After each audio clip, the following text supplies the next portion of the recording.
the machine. Angry kid, bad at every level, calling out the kings and the fish and lady devils. Paradise is burning down, words of paradise, burning down the town. He talks, he fights, he stays up through the night. Paradise is burning down, words of paradise, he wears a digital crown.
Welcome back to the Sunday Special Stream. How are all you vital idols doing? Shout out and thank you for making yet another Sunday Special happen. I love doing these because I love days when we just not talk about the culture war. If I'm being completely honest, I love doing it. It's my job. I love covering the news, love covering politics, but you can't just like maintain that all the time. That is the stuff that leads to the black pill. Kind of like we were talking about on Wizard's show yesterday. Well, in my show and Sevy's show, because we all multi-streamed. It was fucking awesome. But needless to say, today it's about none of that stuff. We're going to be going over some Minecraft found footage horror films, internet mysteries. We've got Sevy and I like to do these challenges on the Sunday Special, and I found an interesting one. Normally, you're the one that finds them, but I found one today. It's not really a challenge so much so it's just a kind of an interesting idea in that same vein. And then, of course, we will be playing more Dream Daddy Dad Simulator in case y'all want to see my gay, black, fat, buck-tooth, pink-haired Goku try and find love in all the wrong places. So it's going to be a great stream, and I can't do it alone. Sevy, tell people who you are, what you do.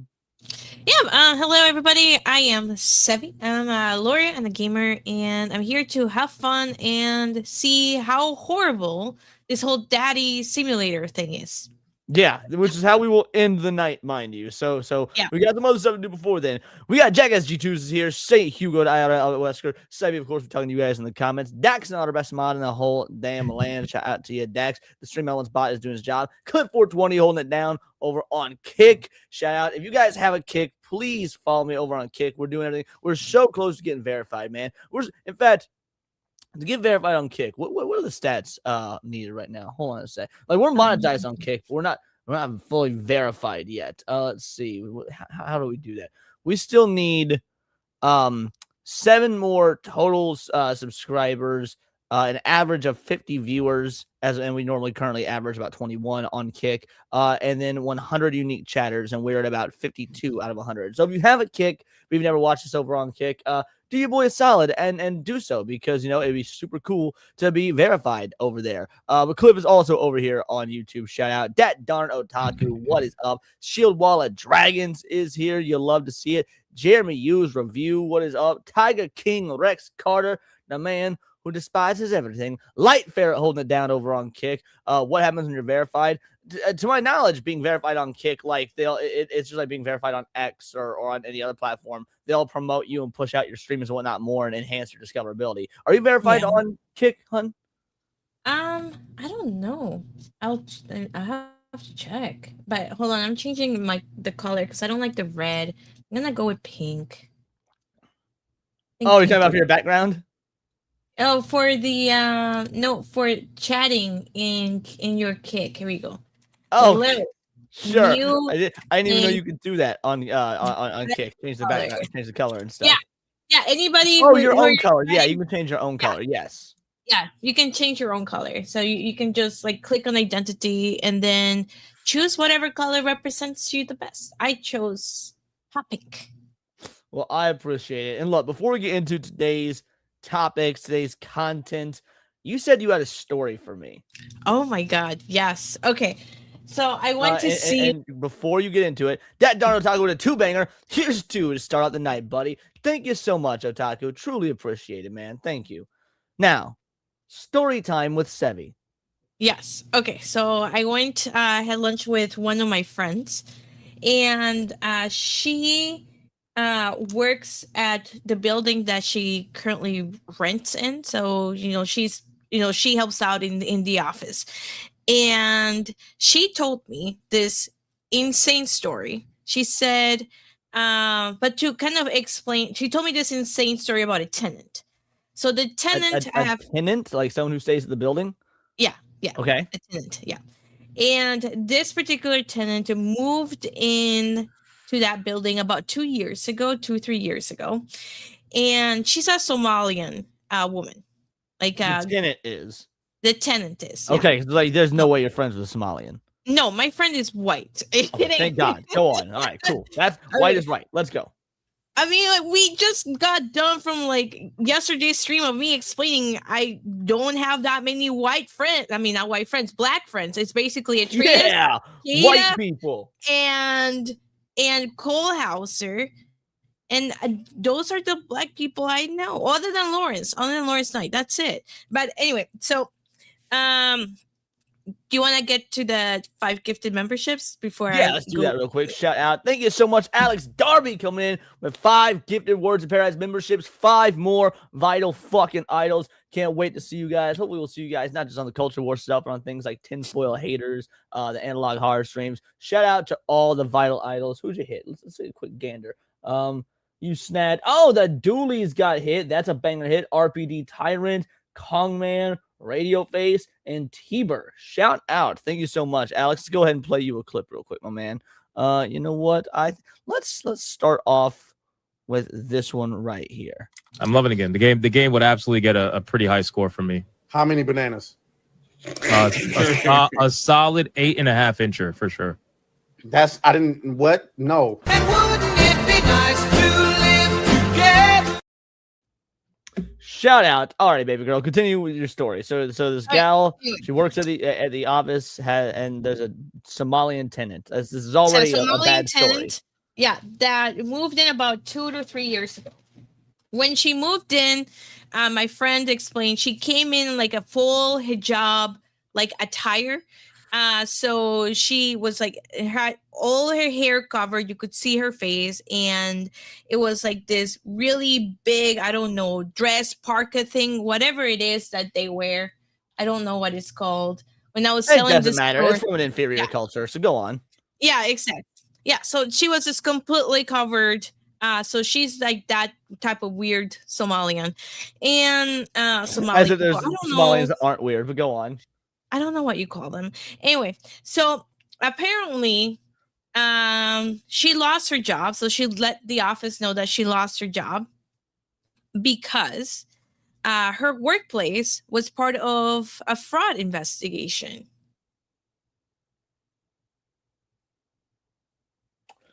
In Oh Minnesota. boy. Yep. Imagine my shock. I know. And it gets better. So because of that, she was having trouble paying the rent, and it sounds like she's on her way to be evicted or in the process of getting evicted, which surprises nobody. And she apparently has taken now in the last like 3 weeks or so to going to the balcony on the second floor, either completely naked or just wearing a bra and underwear, and then she goes But does into she keep the burqa on because she's not allowed to show her face? no. Oh, well, Allah is going to be so upset with her. I know, right? And she goes over there and she uses like bananas, or she'll use like different stuff, and then pretends to shoot at people that are walking by, and he's constantly threatening them and telling them how she's gonna kill them. And then she'll use like the banana like as if it's a gun or something. So yeah, But here's here's the question: if the banana is the gun, is the rice the ammo? probably, let's face it. No, I think she's basically what she told me later was that they found out that she got off her meds because she lost her job. So she didn't have any more medication, and apparently this is what happened to her. Oh, so you mean shipping in people with on average 67 IQ that oftentimes lead to things like mental disorders and whatnot, get off their meds and they don't have jobs that are being subsidized by the government because they're fraudulent? Yeah. Color me shocked. I know. Banana gun, one of those stories. Yeah. What's really hilarious was apparently she got really upset that she lost her job and that her company was being investigated because she said they did nothing wrong, and it was just a question of overbilling. I cannot wait till this issue. I know we don't normally talk about culture war stuff. I didn't realize that was the sort of story it was, but that's fucking funny. Look, I normally would feel sad for somebody. Oh, you're going through an eviction and whatnot. No, I don't care. You shouldn't have been here in the fucking first place. So that's great. Thank you for sharing that. That's a wonderful way to start the stream. Yeah. Bang, bang, bang, bang, bang, banana gun. Anything else additional to the story, or is it time Nope, to start that was the show? it. That was it. What a great way to start. Well, we're also going to again, this isn't really culture war related. I just want to show you guys how much everyone, and I mean everyone, hates Sony right now. So if you go to the official PlayStation X account, they have not posted since July 1st. And on said post, community noted, 138 million views. Now, someone in my Discord, I believe Mervoth, said that this was more people than the population of Japan. I want to know if that's true. 123 million people in Japan. So yes, this has gotten more views than the population of Japan, with 61,000 likes, 88,000 comments. I mean, that is one hell of a ratio. You want to know what's even worse? What? Is the fact that PlayStation/Sony has had Twitter remove the community notes 4 times already. That's fucking great. Holy shit. So yeah, Sony is, or at least PlayStation has effectively been I was smashing those replies. I'm not surprised in the slightest. I'm sure there's lots of people that we know in those replies. PlayStation has effectively been ran into hiding on X, and that is funny as fuck. Yes, bring back the download button. I agree. They should. But yeah, just wanted to share the good news. Not really going to get into anything more than that. Maybe we'll cover some on Countercast tomorrow. We'll see. I have a very busy morning tomorrow, so I'm not sure how everything's going to go out. I've got to take my grandma to like 3 different doctor's appointments. But I'm sure tomorrow will still not be normal. But the Sunday special stream is all about kicking back and having fun. And since we didn't get to do an analog horror stream last night because of the gaming stream, I have been wanting to watch this. Minecraft 1979, the first night. This is a sort of found footage. I don't know what you call it, analog horror, but definitely like a found footage, maybe kind of liminal horror. If Minecraft were a horror film made in 1979, so think like the Texas Chainsaw Massacre era. Okay. We gotta check this out. This video is doing incredibly well. It came out a month ago. 1.4 million views. Wow. I'm so curious.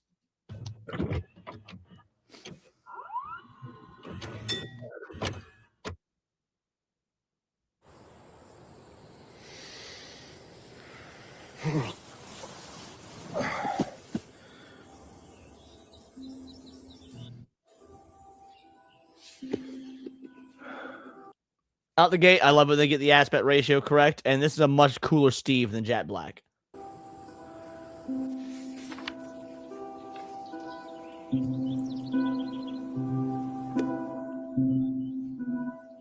I like the music. Yeah, me too.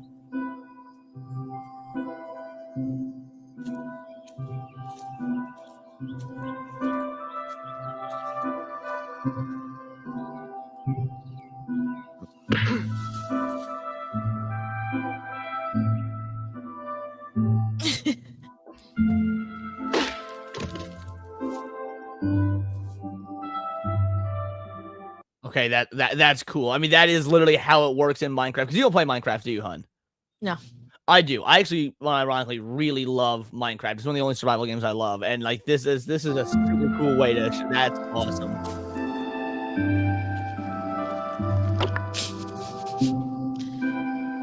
Is that small? How is it that small? Oh. That would trip me.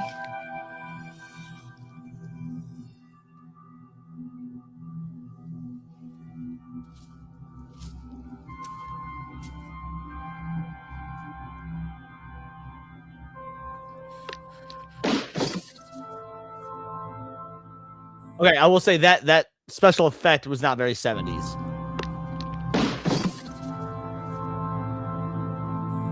But the detail on it is, I like that. Mm-hmm.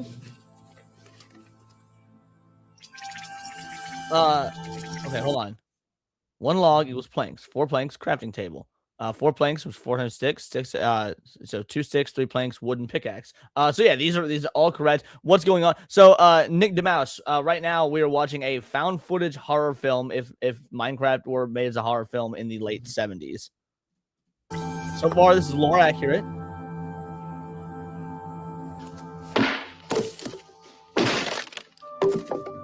Dude sharpening his skills. I like it.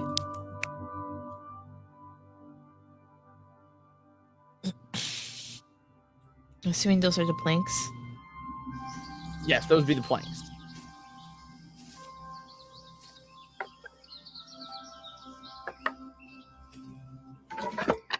I like how they're treating it all, like with the the symbols on here and whatnot, which I get this is how the crafting tables look in Minecraft, but with all the movement, it makes it seem like it's some sort of like almost like ritualistic summoning pile or something. Like this is. Whoa. That's trippy. How he just like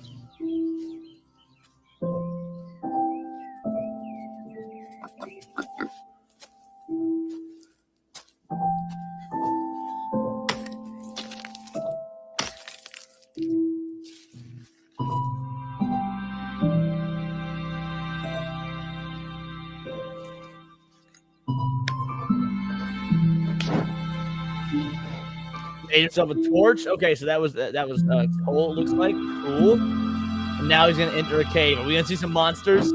uh-oh, he looks really happy about this.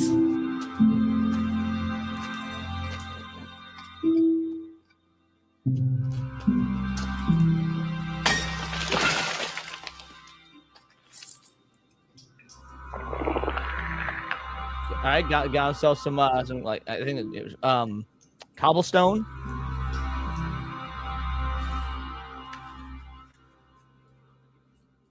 All right, so 8 cobblestone, 1 furnace, 2 cobblestone, 1 stick. It's a stone sword again. Yep, accurate.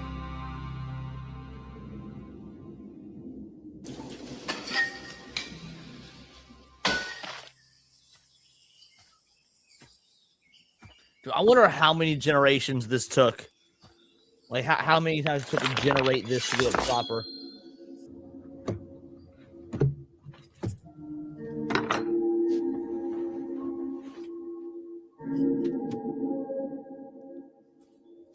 Oh, it's gonna get dark soon. He has Yeah, I no know. house. It's gonna get dark. You're right. He needs shelter. I doubt he's on creative mode. Oh, he is. Yeah, this is definitely on survival mode. Oh, yes, he's got to kill the pig.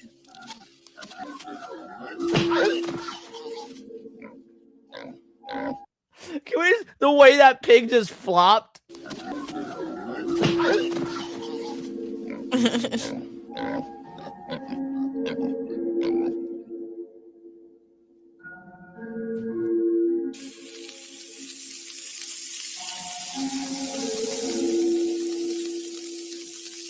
The instant change to being cooked is very good.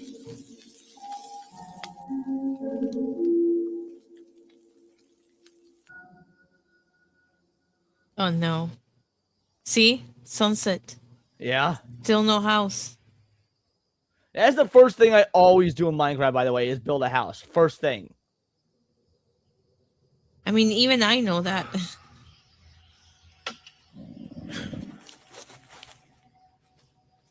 Hey, the monsters are hungry too. Get your sword, bro. Get your sword.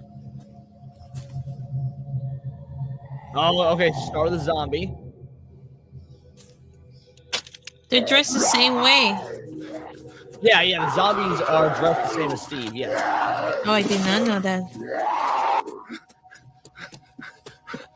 Honestly, zombies are aggressive like this in Minecraft. They are. They are difficult to run away from. They are bastards. Wow.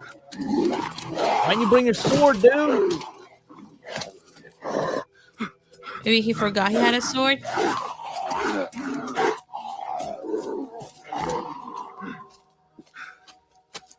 All right, he ran out of stamina.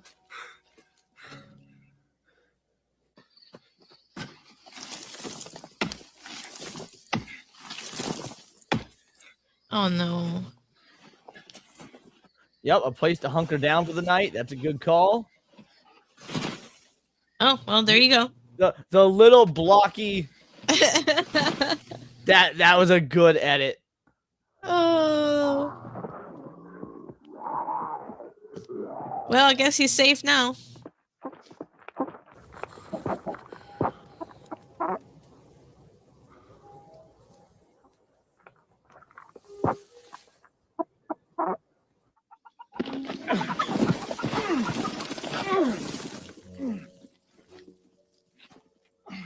It's my first night in Minecraft every time. They 2x1 hole.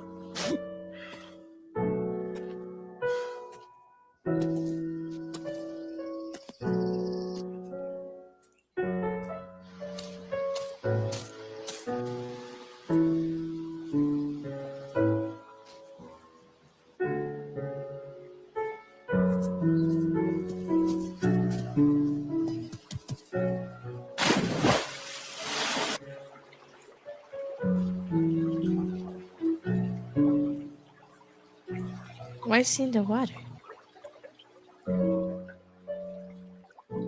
Yeah, straight to the mail. Like the gameplay loop behind Minecraft is honestly incredible. There's a lot you can do in that game. And that's it. Oh, there's an episode 2 out, but we won't do episode 2. We'll save that for another Sunday special stream. So that was just a little amuse boost for you guys, but I like that. I think that was cool. The idea that there was no talking, that it was all silent because in Minecraft your character doesn't speak. Minecraft does in fact have a story. It's just a very visual story. You have to play the game and progress, entering these other realms and like looking at the architecture and like the forgotten cities you find and stuff. It's super interesting. The lore behind it. But yeah, all in all, I quite enjoyed that. The music was on point. It had this calming effect. Who is this? Do they have other videos? Yes, I will pull them up. It was called Unstable Diffusion, I believe, was the channel. Let me pull it back up. One sec. What do you think of it, Hun? As someone who doesn't play Minecraft. That looked really fun. I liked it. I wish that like Minecraft wouldn't make me so sick, so I could play it. Because like this game, like Is it just that looked why? I really didn't fun. realize. Latent Diffusion is the name of the channel. Here, I will drop the video. This is the second one. Whoops, hold on. Let me get back to their channel. So yeah, it looks like they've got 4 episodes out as of now. The most recent one came out 9 days ago, and they've got a couple of shorts, but all of the so far they've only got 4 episodes out, that's crazy. Yeah, Latent Diffusion is the channel. I will drop the link in the chat for you guys. There you go. And if you guys want to watch more of these as on a different Sunday special, let me know, because that could be awesome. Yeah, that looked really fun. That looked really good. I think he did a really good job. I think so as well. Yeah, Minecraft is just ripe for the idea of doing these sort of like liminal horror type video. First of all, Minecraft content creation has been one of the backbones of YouTube for the last like 15 fucking years. I don't know about that long, but at least 10 years. I mean, Minecraft videos will rake up millions of views. Didn't even fucking Mr. Beast start off as a Minecraft creator? Like, it's crazy. But yeah, the idea that AI can do stuff like this, yeah, someone said earlier, Hollywood is cooked if this is what AI is doing now. That was just a quick 7-minute short film to give Minecraft this very liminal vibe, and it was, I mean, that had, can we agree that had more heart than the actual Minecraft movie? Like, clearly someone who loves the genre put hard work into that. I can see that. There's a lot of Minecraft ARGs. There's spooky stories, people playing it. Yeah, true. Aside from the wide shots, each scene looked like a set, like it would look in the 70s. Aside from the wide shots, and aside from the things that were like when the weapons were being crafted together, it looked very modern CGI. But beyond that, like, the idea is very cool. 100%. The music alone makes me feel so much better than as a Minecraft movie. Yeah, I agree. Undead vampires have more heart than the Minecraft movie. You know what? Fair enough. Someone did a Minecraft video based on the King in Yellow, the Lovecraft story. Nice. We'll have no ram, water, or crops, but damn, we'll have great AI movies. Yep, who needs ram, water, and crops? Never watched the Minecraft movie and don't care to. I mean, I haven't watched the Minecraft movie, but I can just look at the trailers and know that this was made like on assembly line by committee.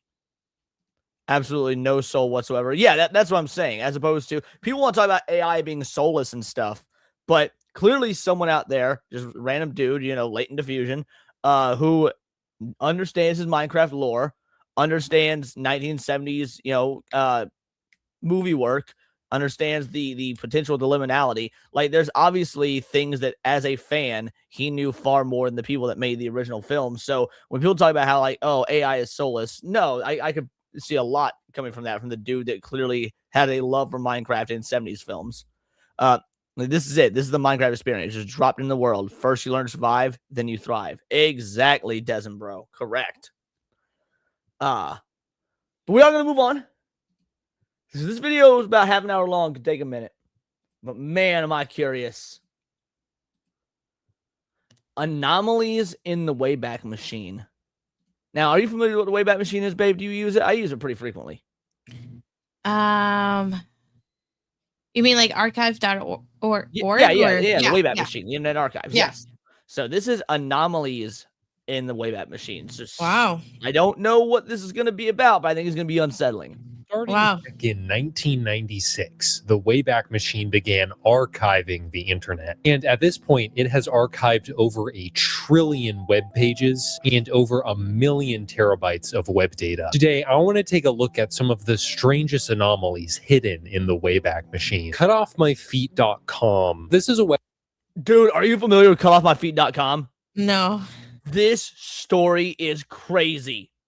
Website that you need the Wayback Machine to visit because it's no longer on the internet. Of course, cutoffmyfeet.com is a pretty ominous name. So what's the website all about? you might be asking? Well, entering the website, you're met with text that reads, "Prepare yourself for an adventure like you have never before experienced. In an unprecedented event, live via webcam access, you can watch me What? amputate my legs with a homemade guillotine." Browsing the website, Yes.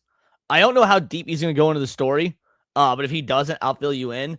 Okay. This was crazy. more, you Oh, can find out that this website was ran by a 33-year-old man who went by Paul Morgan. He's asking for you to pay $20 so you can tune in to a live stream of him cutting off his feet. He intends to do this at some point in 2001, and he even assures the viewers that the filming why are crew and his location legs have been so bony and weird? That is why. So it's not some sort of like fetish thing or whatnot. He, if I am remembering the story correctly, he could not afford the medication for whatever affliction he had that was fucking up his legs.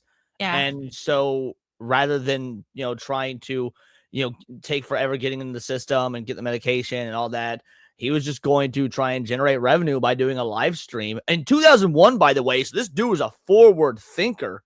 Yeah. A live stream in 2001 via fan donations and whatnot to cut off his legs. Wow. Like, yeah, this Jesus. story is wild. cured, and he is currently building the guillotine, and he even shows off pictures of it. Now you might be wondering, what could Paul Morgan possibly be getting out of cutting his feet off? Is it really worth the profit? There is a little bit more to this website that makes it make sense. Reading further, the website explains that back in 1986, Paul Morgan was in an accident where he fell out of a boat trailer and then was ran over by it, and it forced him to spend 3 months in and out of the hospital. Initially, the accident did leave him paralyzed, although he did recover to the point where he could walk again with help from prosthetics. However, the prosthetics that he has right now are not very good, but to get newer ones, he basically needs to amputate his feet, and his insurance is refusing to pay for the amputation. So that was what it was. I knew there was a medical reason, but so it wasn't like a disease or whatnot. Yeah, the insurance company wouldn't cover the cost of the amputation, and his prosthetics were like, they were jank bad prosthetics. he can get the better prosthetics. And so he's like, you know what? I'll just cut off my feet with a guillotine and then raise money to get new prosthetics. It looks like Paul was looking to raise around $100,000 with this idea, but unfortunately it doesn't look $100,000, and that I was like, dude, Paul was grifting before grifting was even invented yet. For real, bro. Yeah. like he quite met the mark. The website does mention that he's had issues with lawyers trying to stop him or trying to tell the film crew that they'll get in trouble if they help him with this. I did find this news segment that Paul was featured in, and when you listen to him talk about it, it's kind of like, it's pretty crazy. This is what healthcare has come to, but if this is what you really want to do, then sure. People are like, you seem a little too excited about it. For me, it's going to be a celebration. This is a beginning of a whole new way of life for me. But it seems like the website was just... See, I like that attitude. He's like, look, man, I need my legs amputated. There's no way around it. I need my legs amputated. The docs won't pay for it, right? The insurance won't pay for it. If I cut it off myself, it's a whole new world. Like, I've never seen someone so jazzed about self-mutilation that wasn't trans. But this time it makes sense. Oh, but the blood loss, is he gonna even survive?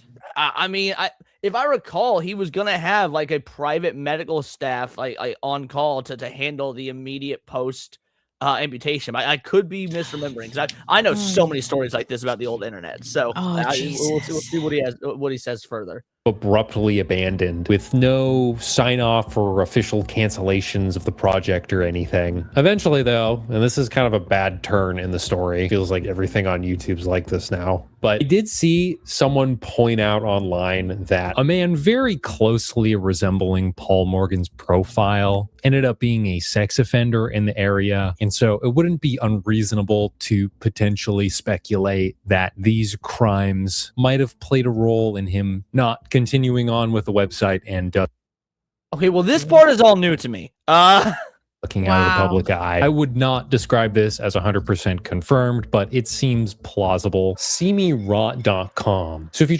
didn't miss anything from the story other than he fell off the face of the earth and nobody knows what happened to him and his legs. No, I mean, so the versions of this that I've read up on and watched and whatnot, it goes a bit more in depth in like the legal ramifications and how like there was a bunch of censorship stuff trying to shut down the website. He was having logistics issues with actually doing the live stream. The live stream got postponed multiple times because, again, we're talking about live streaming in 2001. Yeah.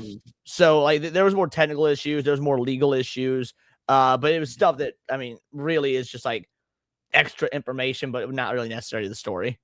Got it. Try and visit SeeMeRot.com. This one's new to me though. this website nowadays, you'll just be met with this page timed out error. However, if you jump back in time with the Wayback Machine, you'll be met with this. And Okay, reading a stop little it. bit in, it's Just go back a little bit so I can read what it says. So being dead and buried doesn't mean you can't have friends over. New cam going into the ground the end of July 2004. Oh, this site is dedicated to all who have gone before us. 2 months ago, we attached the world's first live coffin cams to the what? So you What? can literally watch your loved ones rot. What the fuck? What? This is no. We then traveled 2,000 miles with the casket to the family's chosen burial place undisclosed. Having arrived at the graveyard, a small ceremony was held, after which the final preparations were made to our transmitting hardware and lighting units. All went according to plan at first, and the casket was lowered after lunchtime, April 15th of 2003. Cam tests were carried out at the site, blah, blah, from our base in Seattle. We should have been able to control the lighting and refresh rate of the camera equipment. Unfortunately, we had problems from the start. Okay. Honey, good thing most of my family got cremated. Jesus, I don't think I wanna if I was somebody, like, I don't think I would wanna see my loved one decompose. Just saying. Let's see what we got to say about it.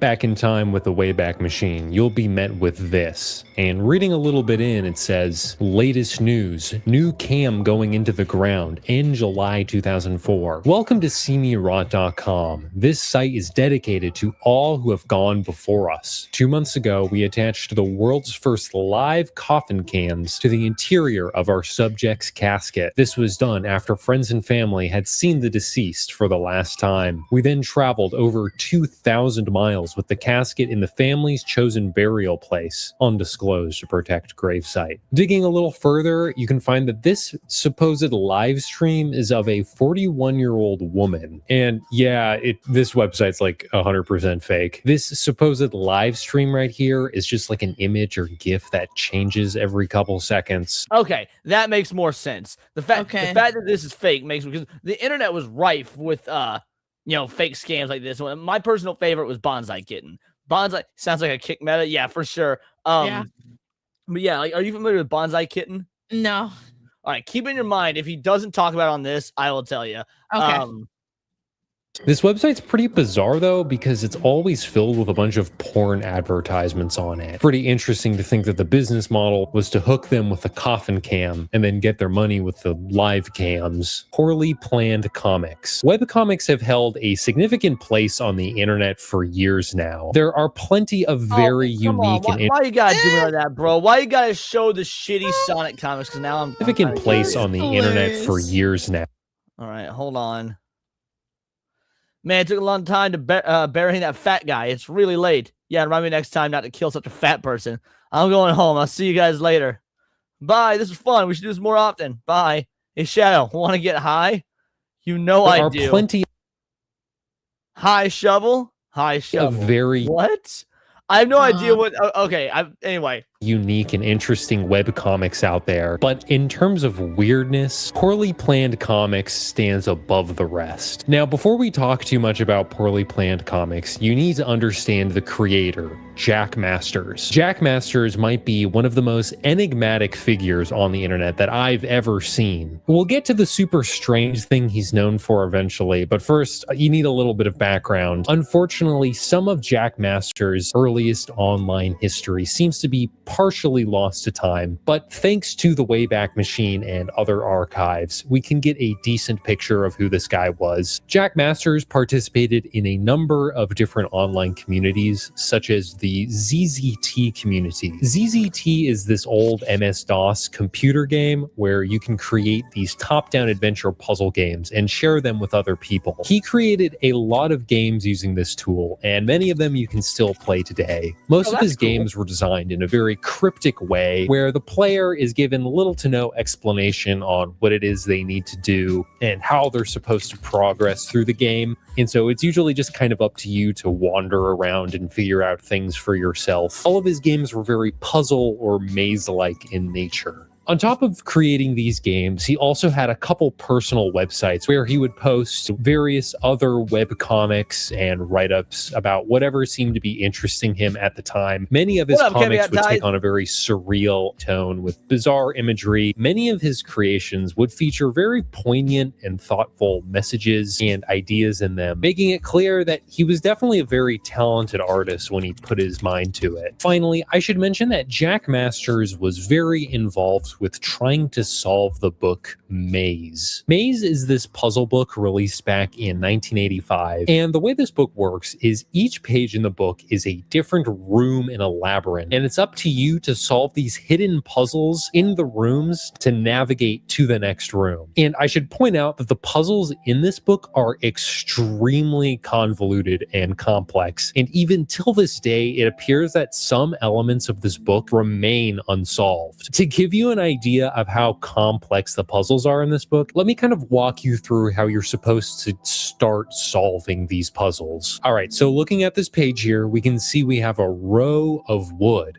It's a Woodrow. And then next to it, there's a sun. And so that kind of sounds like Woodrow Wilson. But then right here, you have an image of somebody shaking a spear. Well, that kind of makes you think of William Shakespeare. So this little image here in some way is representing Woodrow Wilson and William Shakespeare, who are both Wills. And knowing this is relevant to solving stuff in the puzzles later on, but this is as far as we're going to go. I'm just trying to give you... Yeah, this is wild. Wow. Solve the world's most challenging puzzle. Fucking hell, I've never heard of this book. That's crazy. I could not do it. I was about to be like, I want to try this now. I would want to try this. You do? I think that sounds, yeah. I think that I think it sounds cool as fuck. I just do not think I'm smart enough for it in the slightest. I think it'll be a taste of how insanely complex these puzzles are. Okay, now that you have some background on who Jack Masters was and the types of things he was interested in, it seems like all of these different interests ultimately culminated in him creating his most well-known work, Poorly Planned Comics. Now, at a first glance, this comic might seem just kind of unassuming. The comic starts off with this colorful cast of characters living in Poorly Planned Comics world, and they try and come up with other entertaining comics for the viewer. They get into various hijinks trying to create these comics, and the dialogue is honestly pretty funny, and the comic is full of these very candid and meta jokes. Like the characters will stick their head outside of the panel of their comic to read a future upcoming panel, or sometimes the characters will complain about how the artist is getting lazy with the drawings, and they will constantly be breaking the fourth and fifth wall. Like nowadays that would be annoying because everyone's fucking done it, but I can imagine that when this came out at the time, that was real, like new, refreshing. It was not being done with online webcomics. Also, I see Magic the Gathering, so I'm immediately curious.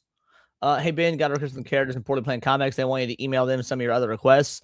I don't like to know about the from field on requests. Opens up room for bias. They signed it. They're fictional anyway. Want to do it?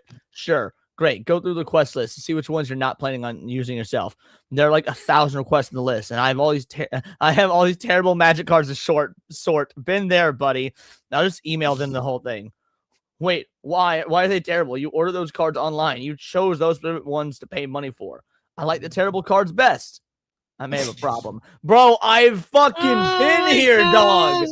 However, as the comic progresses, the imagery gets way more bizarre and the plot gets increasingly convoluted and cryptic. Basically, the characters begin simulating comics within their comic, and it's up to you as the reader to keep track of what timeline you are on. If that sounds confusing, that's because it really is. And things get extremely hard to keep track of eventually, to the point where when you start getting into some of the later issues of the comic, I don't think really anyone in the world understands what's going on at times. I don't even think the biggest poorly planned comics fans really understand what's going on. In fact, at points the comic turns into more of a puzzle than a comic, really. And the puzzle is on the same level of complexity as the maze book that I've mentioned earlier. Things are extremely cryptic and hard to follow. Now, the comic's descent into insanity comes to an end when on issue 285, the comic is kind of abruptly interrupted by this blue character here who says, "If you are reading this, I am dead. I've gone to the Madison Marriott West Hotel, taken the elevator to the 10th floor, and jumped off the balcony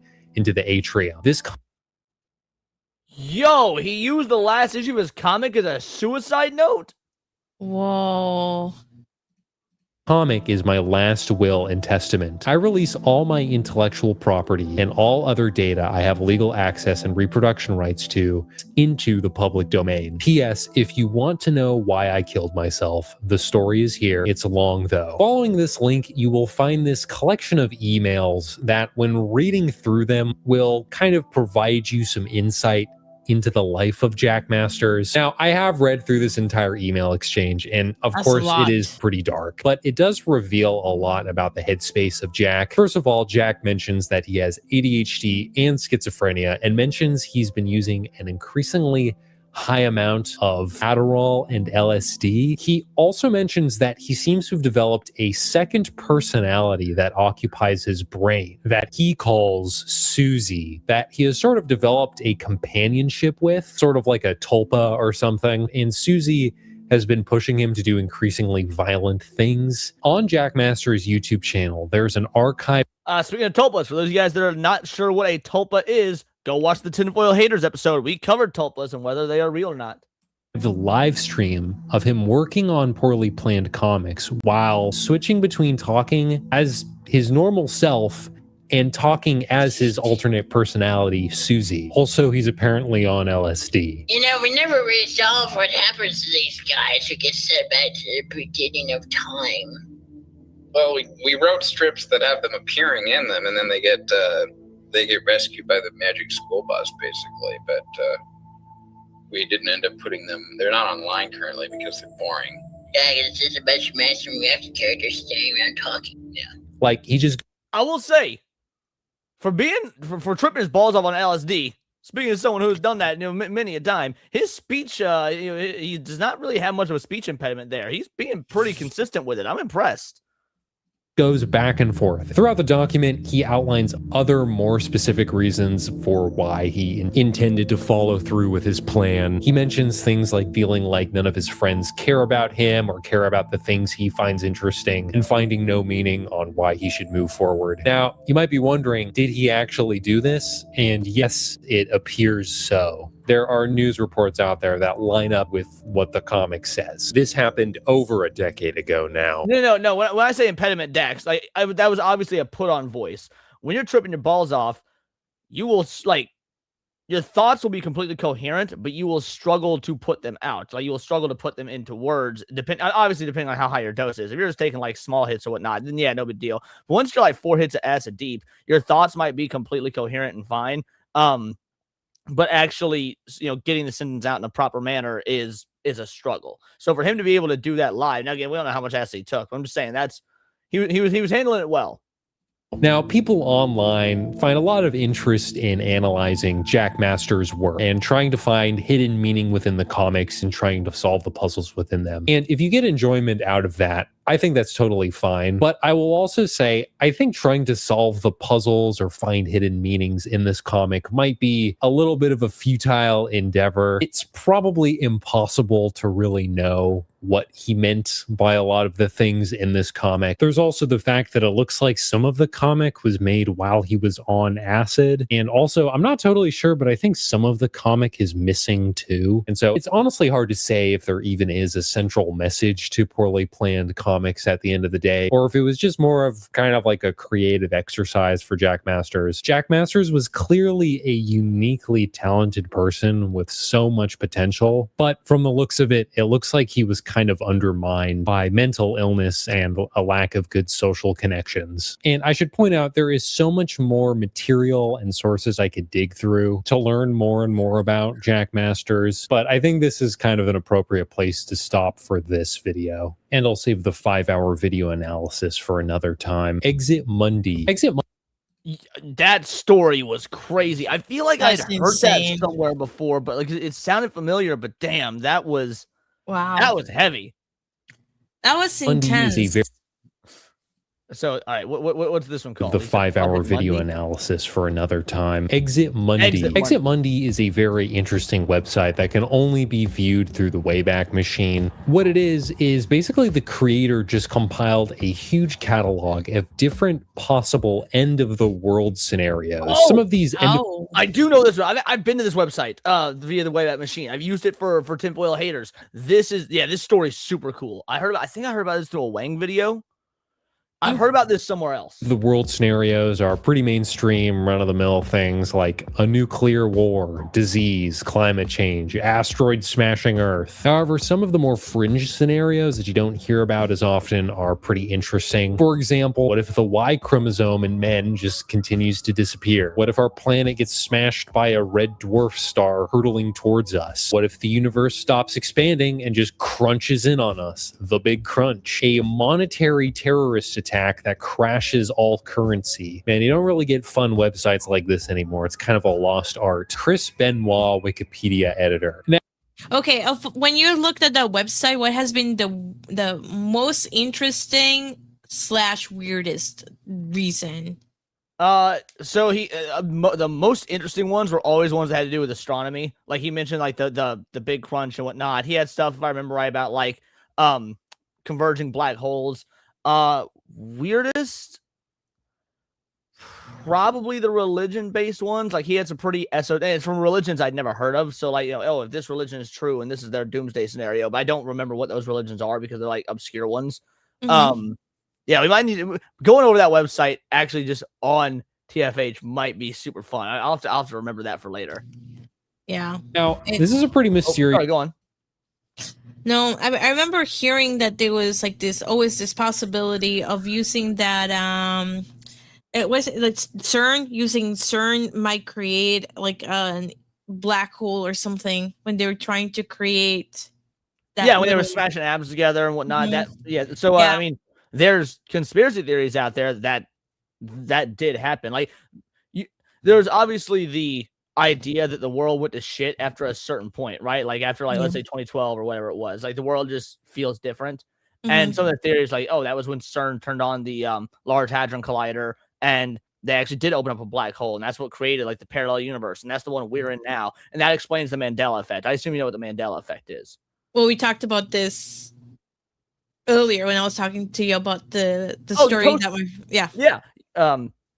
I totally forgot. Yeah, we were talking about the Mandela effect on the phone Mhm. earlier. That's the explanation for the Mandela effect, is why like some people can remember things and others can't, is because some people are from this universe while some are from, the base universe, the prior one. So they're remembering things from the previous universe, which is why like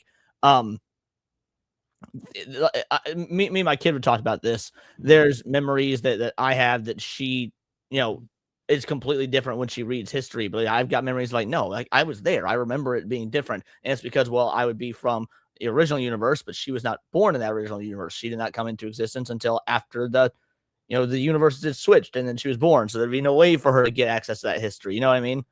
Yeah, that's crazy. So it's insane that there would be a history where we still had physical media and not Karens running around destroying the world, right? Yeah, I mean- blame CERN for Karens and PlayStation's fuck ups. Modern Game Yeah. Devs go on that website to get some better ideas. You're telling Oh. me it doesn't, bro. Maybe in the real history, the real world, there would be no trans people. Right. Okay. Shillwall brings up. By the way, that was fun. I just realized I just processed what you said because I was also reading this. That's funny. I can remember things 'cause I'm old and lived it, like the cornucopia for the loom. I 1000% know. Like I know. I saw it. I had those Fruit of the Loom white T-shirts and underwear. There was a fucking cornucopia. I don't care what anyone says. There was a cornucopia. Shout out to Murbaugh with a 2-banger. Leon escaped from the straight verse. Yes, I did. I escaped from the straight verse. All right, Chris Benoit, Wikipedia editor. Are you familiar with the story of Chris Benoit? That sounds familiar. I'm looking. You're in for something. The monocle on the peanut guy, C-3PO's leg. C-3PO's leg, to me was always one leg was always silver. But yeah, monocle on the peanut guy for sure. Okay, not gonna lie though, I googled the image, and I do remember seeing this. The cornucopia, right? Yeah. It was there. The cornucopia was fucking there. Yeah, Shillwall, I had underwear that had on it, and that's how I learned what a cornucopia was. That's how so many kids learned what a cornucopia was. Yeah, I fruit of the loom like white T-shirts. But if you look through the history of the world we're in now, there was never a cornucopia. How is that possible? Because the Mandela effect is real, and because CERN turned some shit on, and it fucked with the universe. I swear to God, I do remember this. seeing it. I do remember seeing this. I do remember seeing this. You're telling me people are saying it was not there? Even Fruit of the Loom themselves say there was never a cornucopia. Never. What? Okay, my mind is just today has been the weirdest day of my life. Jesus. Yeah, because you learned a lot about this stuff when hanging out with your friend earlier, because she's into all this stuff. Because well, like she was explaining to me, and like she had like the stuff that I told you about, and the videos that she showed me and stuff that she took. It's just oh my God. Okay, like today, like my entire life has been turned upside down today. It's just feels surreal. Okay, the name sounds familiar, but I can't place it. Yeah, I have a really no CERN Tiger. It's CERN CERN. Yeah, CERN.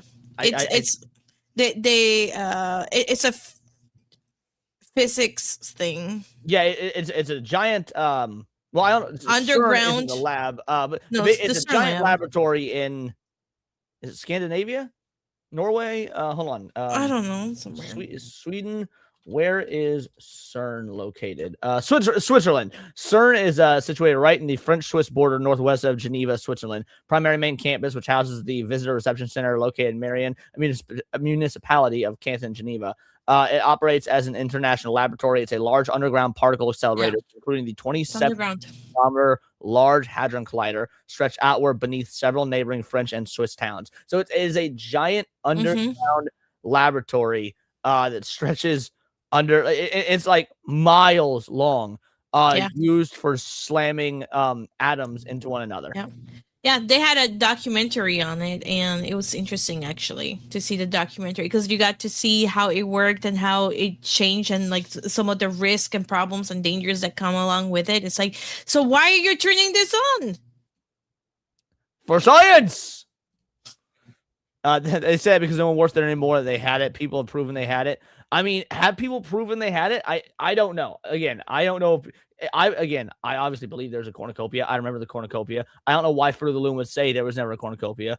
What do you see around a cornucopia? A pile of fruit was on Fruit of the Loom logo. A pile of fruit. Mental crossfire. Okay. Mental crossfire, there needs to be something to equate it to, Pegasus. Like, you were correct about your Monopoly Man to Mr. Peanut, because you're right, the Monopoly Man never had a monocle. But why would everybody... So you're comparing two things that did exist, and it's a crossfire. People wouldn't remember a cornucopia being there if there was nothing to make that equation. Dad aren't talking. No, it was always tunes. It was always TUNES. It was always Looney Tunes because it was all set to music. Because really old school cartoons like the Fleischer animations and whatnot were always in time with the music for animation purposes. So it was always TUNES. Someone has a pair of undies with a cornucopia on it stashed in an attic someplace. Probably, yeah. Situation involving the Chris Benoit Wikipedia page. But before I can explain it, you kind of need to know who Chris Benoit is. Chris Benoit was a very prevalent professional wrestler in the 2000s, and he competed in a lot of very high-profile wrestling leagues, including WWE. However, unfortunately, the thing he's probably most well remembered for at this point is in 2007, just a day before he was supposed to do another live show, Chris Benoit murdered his wife in their residence and then murdered his 7-year-old son the next day before taking his own life. Of course, this was a pretty big shock to the pro wrestling world, and initially there was a lot of talk about these killings being fueled by some drug-induced episode. Now, we're not really here to talk about the murder itself because something very bizarre would go on. Fun fact, I used Benoit's signal on a kid, and he immediately went to the principal saying I had threatened him. I showed it to my friend beforehand, and he used it as a way to explain why I did it. Interesting. Yeah, I can see I can see people being like, bitches about that. Monopoly Man did have a monocle, and the community chest cards, that's where they remember it from. Oh, okay, on the community chest cards. He also had hard hat and a bunch of other hats and stuff. Yeah, okay, that does make sense.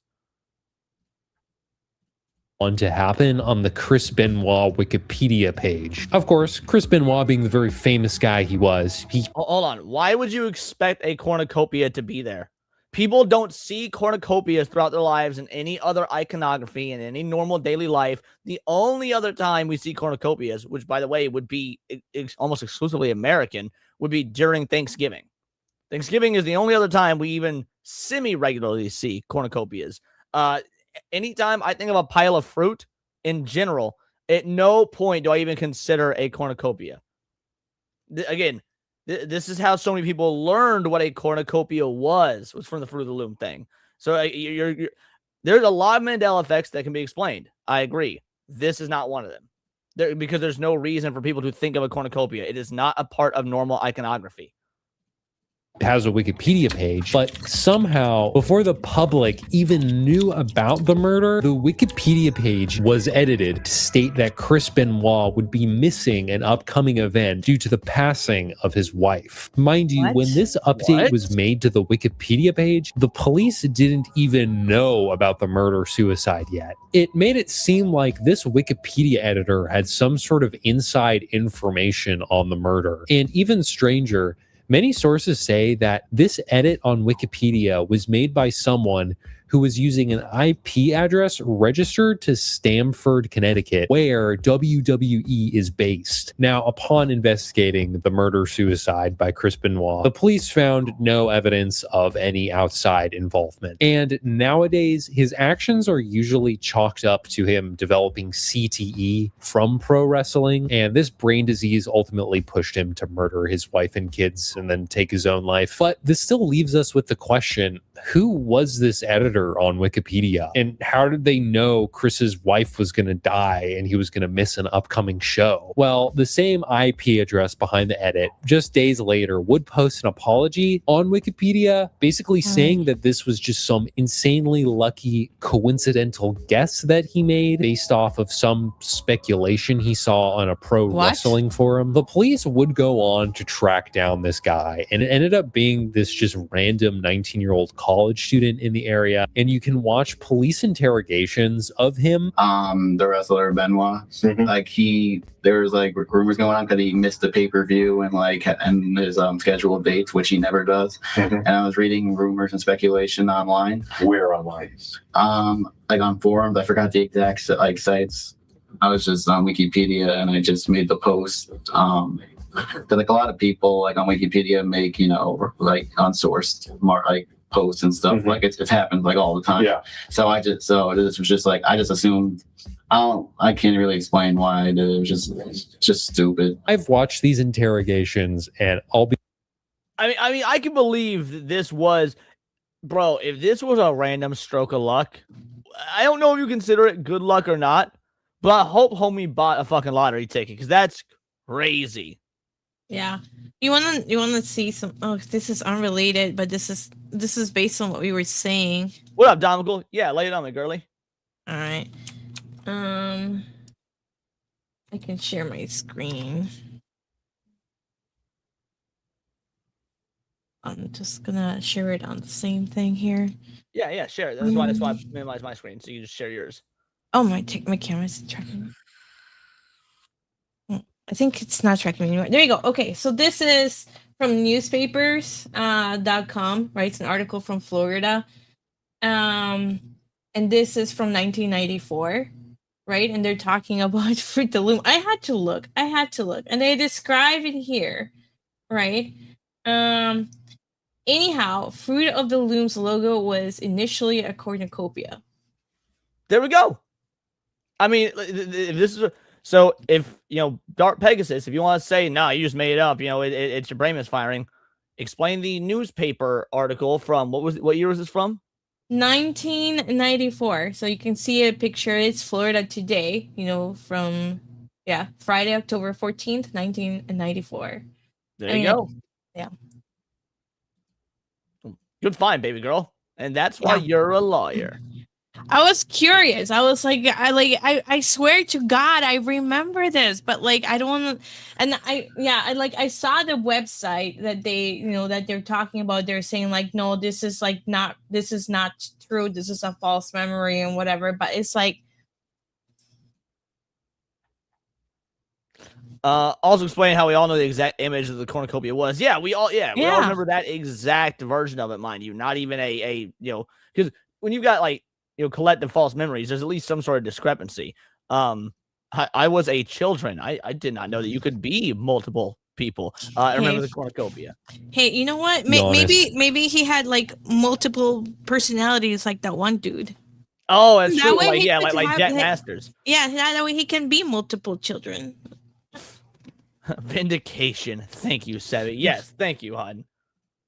At this point, I'm pretty sure this is. So it isn't a Mandela effect. People just gaslit us into believing we remember wrong. Not like that hasn't happened before. Okay, but if the claim from the company is that whether it is or isn't a Mandela effect is irrelevant. The fact of the matter is people have been told for the last God knows how many years that never happened. So like you said, being gaslit, sure. The fact of the matter is we were still being lied to. Whether it's a Mandela effect or not is irrelevant. We're all saying it was there. We know it was there. Something happened for us to, live in a world now where they claim it wasn't. Whether it's someone lying or not, or whether it's a Mandela effect or not, is a distinction without a difference.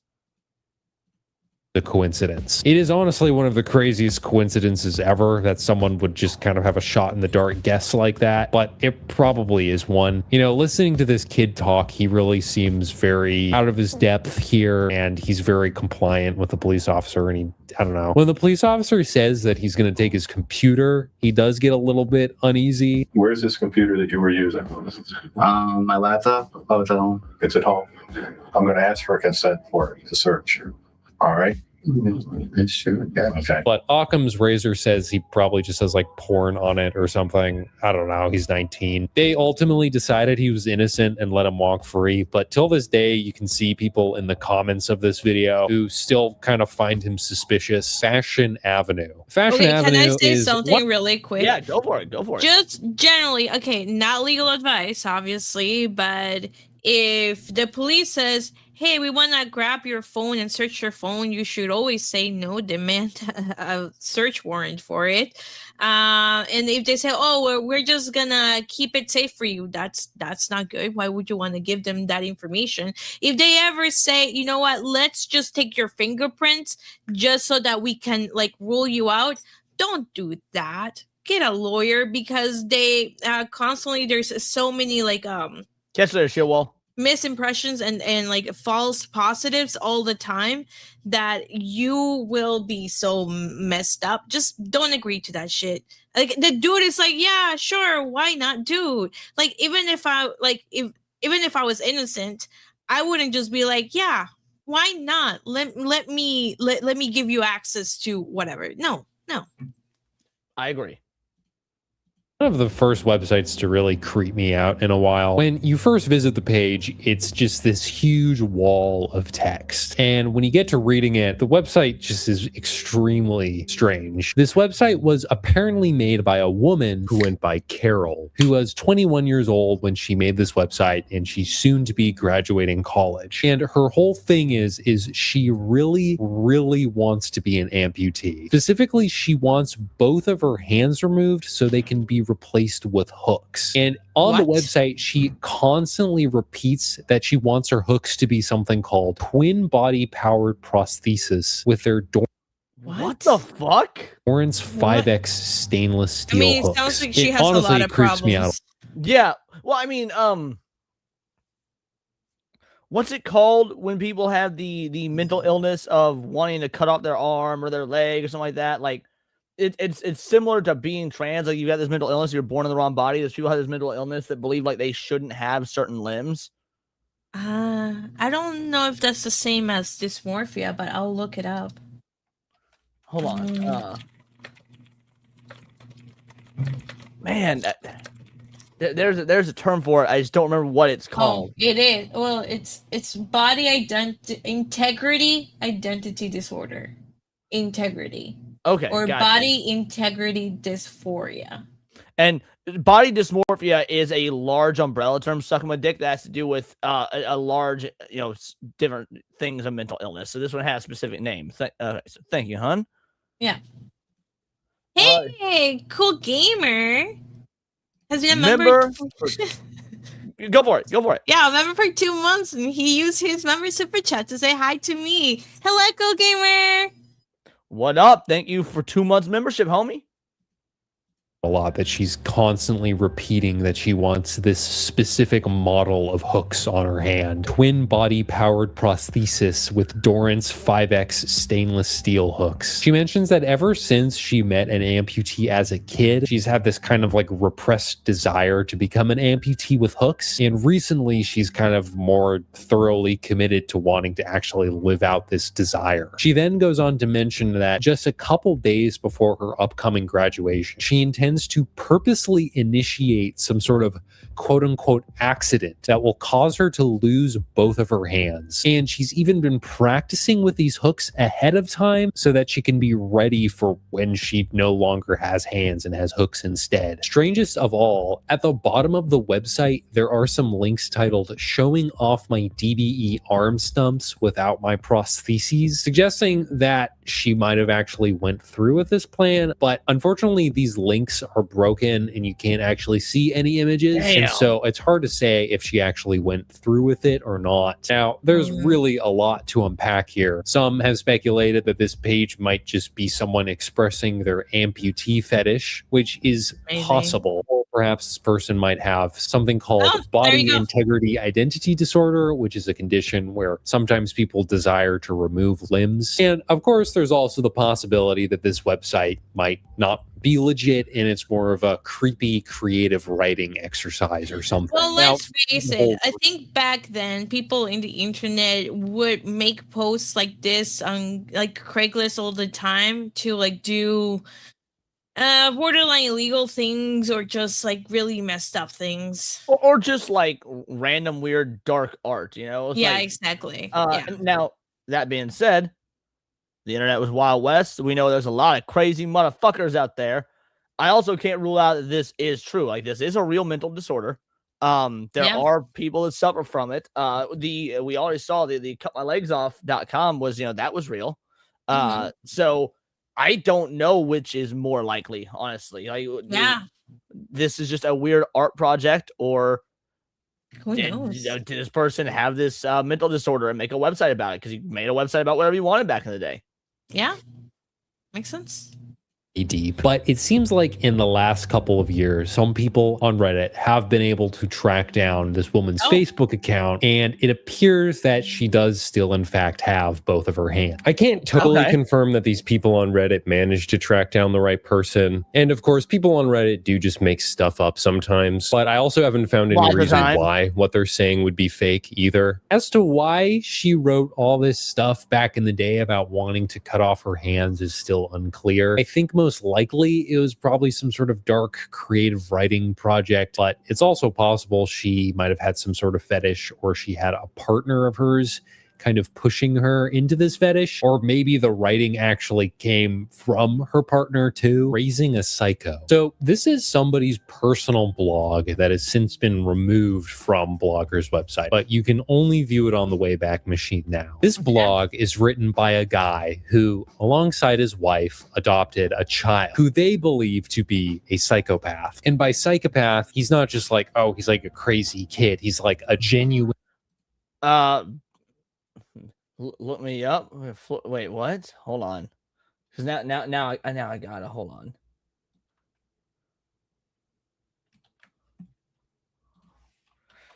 What are we doing here? Are you sure you want to Google that? I'm not sharing my screen.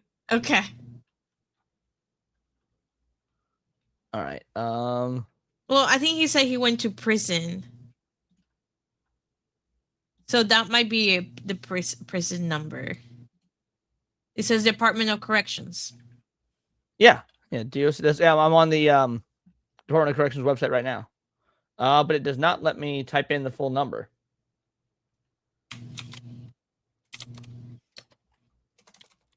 Hold on. I believe you're real, Domical. Why would you think he's not real?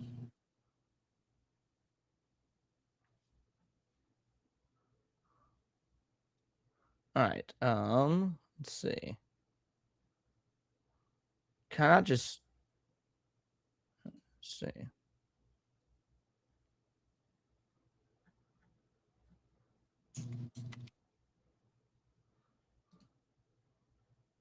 Oh, Nothing crazy. Maybe not. I'm not getting anything from this.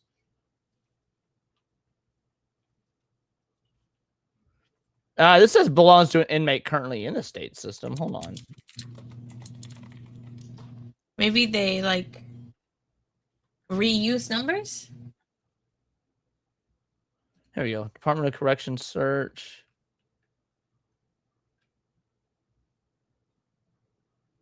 Oh, this took me to the same website I was already on where I couldn't find anything. Yeah, I guess we are still on topic. Oh, well. I don't know how to search this sort of stuff. I'm not going to trouble on it too much. But I do believe you, Domical. Serious psychopath. Like, he uses psychological assessment tools to determine that his adopted child is a psychopath. The blog opens by stating, today is September 18th, 2008, the 5th anniversary of our Gotcha Day, and we will likely celebrate with a cake. Except for my wife and me, Gotcha Day isn't a celebration. It is another reminder of how our choice 5 years ago has devastated our family. The only hope it offers is knowing that we are 1 year closer to being able to kick him out of our house, 1 year closer to normalcy. The blog goes on to basically explain that him and his wife eventually decided that they wanted to raise a kid, but they didn't want to deal with a kid during its infancy phase. They wanted to skip it. And so they decided to opt for adoption instead. They ended up adopting a 6-year-old boy by the name of Lucas. And Lucas's background was pretty bad. They mentioned that Lucas's biological parents raised him in a really horrible environment involving a lot of guns and drugs and violence, and it ultimately led to them putting him up for adoption. After adopting Lucas, they pretty immediately realize that he has some pretty notable issues. The blog says that Lucas has pretty much no sense of right or wrong. He has no sense of time or size. He constantly pathologically lies. He has a grandiose sense of self-worth, and he does not respond to punishment whatsoever. They mention that they constantly try to punish him by forcing him to stay in his room or forcing him to just stand in a corner, sometimes for up to 4 hours, and it just never seems to have an effect on his behavior whatsoever. The dad basically goes on to bring up that in the field of psychology, there is something called a psychopathy checklist, which is basically this psychological evaluation checklist thing where if someone meets a certain amount of the points on the checklist, they could get... Funny story about staying in the corner for 4 hours. Because my mother used to do that to us when we were kids, put us in the corner and whatnot. my sister got put in the corner, and normally it'd be for like 5 minutes, 10 minutes, whatever, like really long length of time to a kid, but in the grand scheme of things, nothing. Well, as I'm sure that you've gotten into several hour-long fights with significant others, correct? Yes. Everyone has. My mother put my little sister in the corner, then got into a huge fight with my dad, forgetting completely that my sister's in the corner, and because the parents were fighting, she was so terrified to leave that corner, she just stood there the whole fucking time. Me and my little brother were like run over to me like, hey, leave the corner. They're not even gonna fucking notice. They're fighting.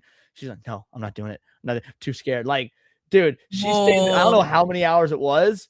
But she stayed in dude, that I would have corner left. until finally my mom noticed she was still there. She's like, what are you still doing in the corner? She's like, you never told me I could leave. Oh my God, Jesus. I had forgotten about that memory until he just mentioned that. You know The what's crazy? It's like, but aren't psychopaths supposed to be like really big manipulators and have like fake charm and stuff? So like technically, if the kid was a real psychopath, wouldn't he like have charmed his parents or manipulated his way out instead of being disciplined? Well, I don't know that that's the case for all psychopaths, because like that's so like when they're talking about the psychopathy checklist, that is probably going to be one of the things that is on the checklist, but you only have to meet like, let's say 6 out of 10 to be, that would be my guess. Okay, that makes sense. Well, Rudo, how you doing? Limbic and nervous system coupling is serious shit. I don't know what that means, and I don't want to know what that means. Of psychopathy. Basically, there's 40 possible points you can score on the checklist, and if you're above 30, you get the label of psychopathy. And the dad determines that his son earned a 38.5, squarely earning him a label of psychopathy. The dad admits that he has no background in psychology, but he just believes he's smart enough and understands Lucas enough to make this judgment. And by the way, I should point out that obviously I'm no expert in this field, but I think in a professional setting, the way professionals would go about actually determining what mental condition this kid has would probably be way different than how the dad is going about doing this. Now, to be clear, if what the blog is saying is true, Lucas does seem to be a pretty problematic kid. They do mention Lucas having quite a few problems with stealing, lying, having no remorse for others, having no sense of danger. They also mention I do want to address this because I'm a fan of the World Cup. Just watch the English-Mexico game. I haven't been more ashamed of being Mexican. Not that we lost. I expected that. See, I did as well. So, but because Mexico sucks at aiming. Okay, so you're not, because I won't lie. I also expected Mexico to lose to the UK. But I didn't watch the game because I was asleep and then started streaming.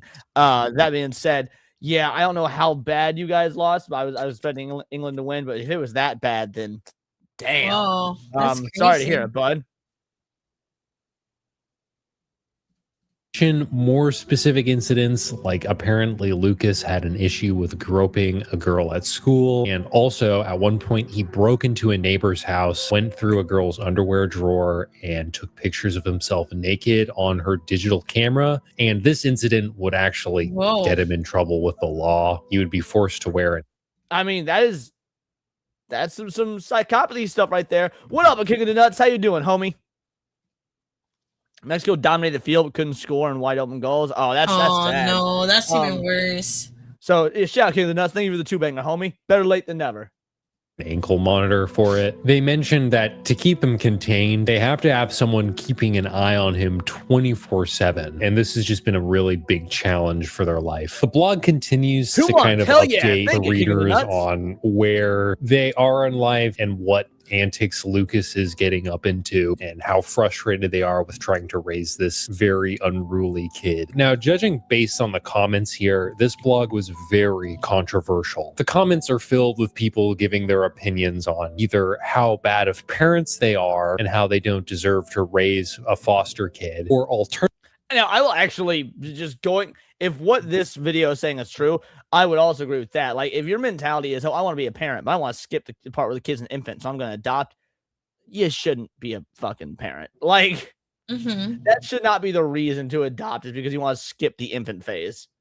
Alternatively, there's comments coming from other parents who have found the blog and really seem to empathize with the family because they too have a super problematic kid that they have no idea how to handle, and they kind of find comfort or solace in knowing other people have similar issues. Honestly, based on what the blog says, assuming the writer isn't completely just warping the truth, I don't really think any single person is really to blame for this whole situation. Like, on one I never saw any of the sequels to Problem Child, but the original Problem Child movie from like 94 or whatever, or 96, super funny movie. Like, it is the best way to do just straight up mean-spirited comedy that does also have heart to it. The movie's absurd, but yeah, Problem Child is great. I never saw any of the sequels. Yeah. On one hand, these people probably should have not adopted Lucas in the first place. They were like kind of from the get-go not in the right headspace to be adopting a kid. Like, this armchair psychoanalysis that he's doing of his kid just seems kind of wrong. And the fact that he's broadcasting it to the whole world makes it even worse. I should also mention there's one point would in it the really blog make with it worse? Because like all I'm hearing is like they're really struggling and they don't know what to do. Yeah, And I don't they're think that trying the to- armchair psychology of your own kid or the kid you Yeah. adopted and posting it, I I don't mean- think that makes it worse at all. I still Yeah, think it's I bad. don't- That they- yeah. Go on. Yeah. No, I mean, I think like they're reaching out, you know, and they're trying to like get some support around this entire situation that they have no control over right now because they're screwed. They're stuck with the kid, and they don't know what to do. You know, because I'm sure I don't know if people can comment on that stuff, but you know, when It's a blog, posted- so yeah, they're because Yeah, he was mentioning how so- the comments were mixed. Yeah, so then people can comment and then be like, yeah, that sucks, or maybe this is another thing that you can try. So I see this as them saying, hey, we're in a really horrible situation right now. This is kind of messed up. Can anybody relate? You know, and what do you think we should do? Or, you know, yeah, that's the way I'm looking at this. Why label it raising a psycho? Well, because they believe he You is get- like medically, definitionally a psycho. Yeah. And also, I think the title also catches more people, so more people are more inclined to click on it and then have a discussion about it. You know, And Like, oh, sorry, go on. Were you about to say something else? yeah, compared to like some stupid other title like, okay, our adopted son has problems or is having issues. Nobody's gonna click on that. If you say we're raising a psycho, everybody's gonna be like, dude, what? Yeah. And click. It's algorithmic clickbait. It's not even what we do on Yeah. YouTube. Like, ever watch Macaulay Culkin in Good Son? Dude, I saw that movie at like 6 years old, and it freaked the fuck out of me. Yeah. Have you ever seen it, The Good Son? No. You know who Macaulay Culkin is, I assume. Yes. Yeah. It's Macaulay Culkin and like, what's the kid that played Frodo? Elijah Wood, when he was like still a child actor. And Yeah. Elijah Wood's the cousin, and he goes to stay with like his aunt and uncle for the summer or whatever. And you know, and Macaulay Culkin would be like their biological son. And so they're like the same age, and so he tries to like be friends with, you know, his cousin. Macaulay Culkin plays an actual psychopath, like a will grow up to be a fucking murderer. And so the whole movie is just like this tension of Elijah Wood as a child trying to like cover for his cousin's mistakes because he's afraid of him, but also trying to like expose him to the family, and the family won't hear it. Like it's a fucking, I haven't seen it in years, but yeah, it was a fucked up movie. Wow. Dad creates this hypothetical timeline of all the crimes he thinks Lucas is going to commit in the future. And he's basically saying that Lucas is in 6th grade now, but he expects him to somebody by 8th grade shit. and obtain a gun at some point in 8th or 9th grade. And by 10th grade, he'll be probably just completely out of their lives. But to be fair to Lucas, definitely seems like a really hard kid to raise. At an extremely young age, he's already like sexually assaulting people and getting in trouble with the law. And it would be incredibly frustrating as a parent to deal with something like that. And I'm not even really saying it's Lucas's fault for being the way he is. He He had a terrible No way, I did not upbringing, know that, but it would be JW. challenging to handle nonetheless. Go give the website a read for yourself, and you can determine if Lucas is a psychopath or his parents are, or both. If you I enjoyed think this the video, question is, did please any subscribe. of that stuff came true? That's my question. And because that's not on the internet anymore, again, aside from the Wayback Machine, and it was removed from the blog, the world will never know. I mean, unless it comes out, later and be like, yeah, just so you know, I'm the guy that wrote this, and here's everything that happened. I wonder if there's any. Well, you have the name Lucas, right? Do you have the state? I don't think it said the state. Well, I mean, the video didn't, but maybe the blog does. Oh, that's true. Yeah, I mean, you could go Yeah. to the fucking Wayback Machine and find Yeah. that blog. I bet it'd be super easy. Yeah. So, because if you have the state, if you have the name, you have his age, I think you could look around and see if any of that shit came true. Anyway, that was my point. But yeah, that was a great video. It was super interesting. I told you I would explain to you Bonsai Kitten. Yeah. So it was an old internet hoax. I bet I could pull up images of it.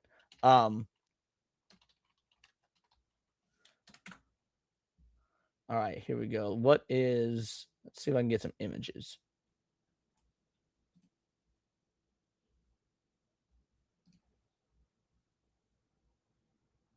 Let's see. These ones aren't very good. All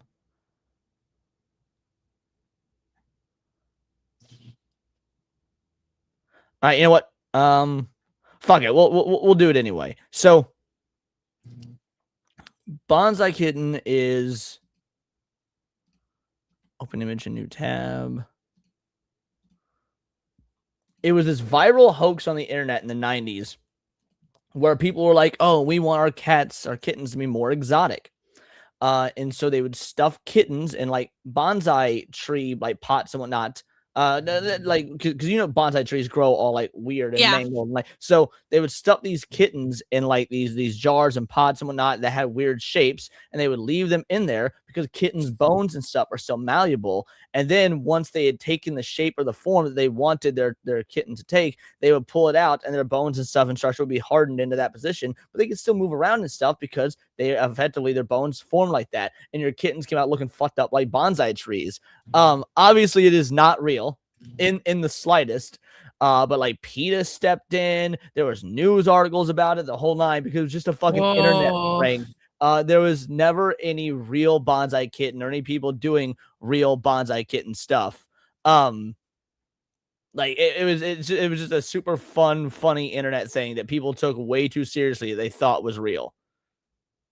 Checks out. Alrighty. We have one more video before we do some daddy dating simulator.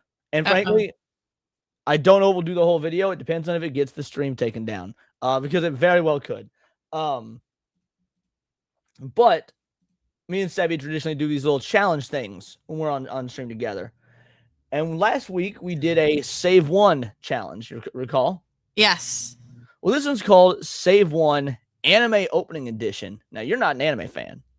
No, but you're gonna have to wait because this is still like circling, so I can't see it. Oh, okay, gotcha. Yeah, I'll let you know. Well, okay, now I can see it.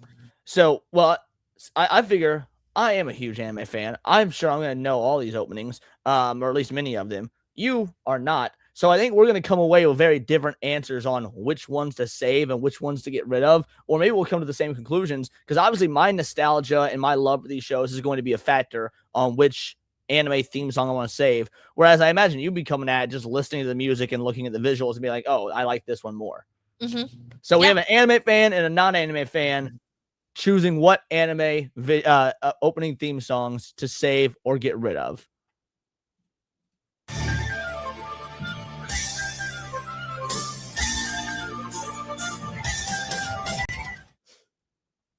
Oh, there's going to be multiple. All right. Save one Toei Animation opening. Is it going to play them? Oh, I if think it's not going to play them, then we might just end up doing it. Some of them already got removed because of the fucking... Yeah.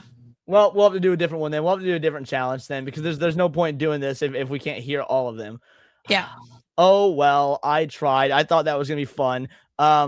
Fairy Tale OST. Now, I do have this saved in my watch later. This could be something fun to do just in the Discord for all my fellow anime fans out there. Maybe we'll just do this in the Discord or something. We'll find like a one that's got, maybe we'll just make our own list. Smile Bomb. Smile Bomb is so great. Smile Bomb is an excellent opening. Well, gotta pivot. Yeah, we're gonna have to pivot. We'll still do one of these challenges, but it'll just have to be a different one. Hun, if you want to start looking, I will start looking as well, and then Yep. Let's see. Dun, dun, dun, dun. And in the interim, I will just put on some nice little background music for you guys.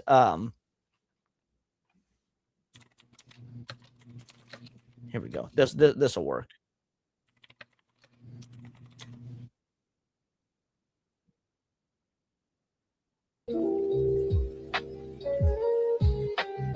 There you go.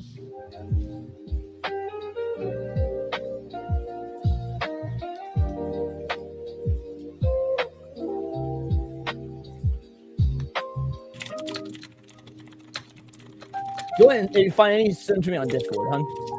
Oh, okay. All right. Let me get my Discord.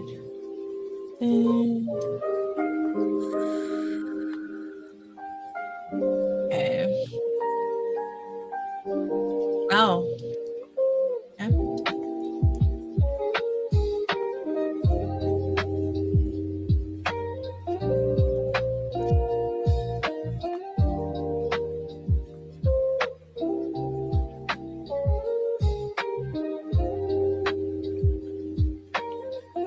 Normally, these are my recommended feed. Why am I not seeing any? Oh, okay. Don't know. I'm gonna send you a couple options. All right. If you found them, go for it. All right.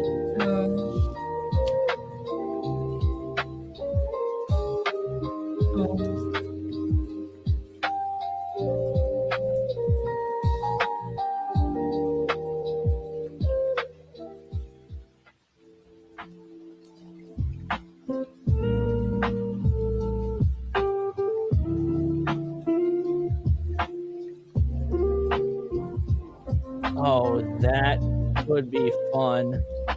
But I don't know if it's like for this type of stream. I'm still Not looking really for more stuff. Well, it would work for this kind of stream because it's not really a challenge, but it could be a fun thing to pivot to just to see what we agree and disagree with. Mm-hmm. See how long this video is. Oh, wait, hold on. I think Oh, 26 minutes? Okay, you know what? We can probably build some stuff off this. All right, hold on. I got something else too. Hold on. You got something else too? All right. Oh, yeah, you know what? Let's do this one. Okay, yeah, I thought that one might be better, but I was like, when I saw that one, I was like, wait, hold on a moment. Hold up. All right. Would you rather gamer edition? So we're going to play a game of Would You Rather, and we'll see who's got the more impeccable taste. Okay, all right. We are playing Would You Rather game. You said, do you have something to add? Yep, I got my pen and my thing ready. Are we Perfect. taking notes of Take who's notes. winning? Let's see who wins. Games Edition. Before we begin, please subscribe to our channel for more quizzes like this. All right, let's play quiz. Would you rather play Minecraft or Roblox? Easy, Minecraft. I would rather play Minecraft, even though it would give me severe motion sickness. And I assume you're choosing Minecraft because, like, either way, you're playing a game that has a whole lot of grooming of children, but one is notably worse than the other. Well, the thing to keep in mind too, I mean, like, I've played Minecraft before. This is how I know I get sick playing Minecraft. But you can make your own server, and then you can download the different worlds that you want. So I remember playing in this like Princess Peach Castle one, and like I think like there was some other type of server. I think that it was like Zelda like related stuff. So it's like you can choose different stuff. It doesn't necessarily need to be the original Minecraft, and you can make your animals pink. Because I remember making sure that all my animals were pink. Because they're cute. So I want to have pink sheep, and I want to have a pink horse. Yeah. Matt Stanford says, so would you rather play a game where you get groomed by a content creator or groomed by a random guy from Wisconsin? Like, that is really the options we're starting with here. So Correct. right. You are so correct. You are so correct. All right, so we're in agreement on this one. So either no points or we both get a point, whichever you prefer. Yeah. I mean, no points. 'Cause we both selected the same thing. And wait, can you pause it for a second? And that is true because how I played those server maps, I did have to download a mod for smoothing. So because it's the texture that was giving me the motion sickness and the movement, so I had to play it on the PC, which means you have to pay to play the PC version compared to like the version on like my phone or the iPad or whatever. And have those smoothing mods, and that made it easier. I would say I still got sick, but it took way longer for me to feel sick. Yeah, that's why we can't play Resident Evil 5 together. The motion sickness, it's a bummer. Oh god, it was bad. Would you rather play Poppy Playtime or Rainbow Friends? I don't know either of these games, but I'm going to assume Poppy Playtime is a horror game based on the visuals, so I'm going to say Poppy Playtime. I don't know any of these, so all right, that works. Bad draw, bad hand. There's 35 questions. We'll be bringing it back. Okay.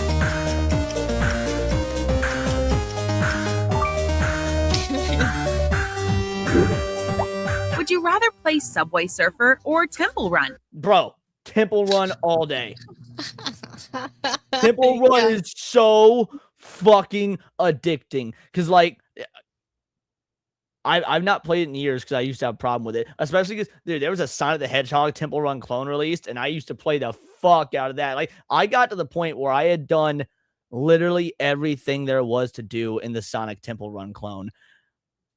Have you ever beat a mobile game? I didn't even know you could beat a mobile game, but I don't did. think so. Temple Run fucking great. Wow. I would do Temple Run too. Good answer.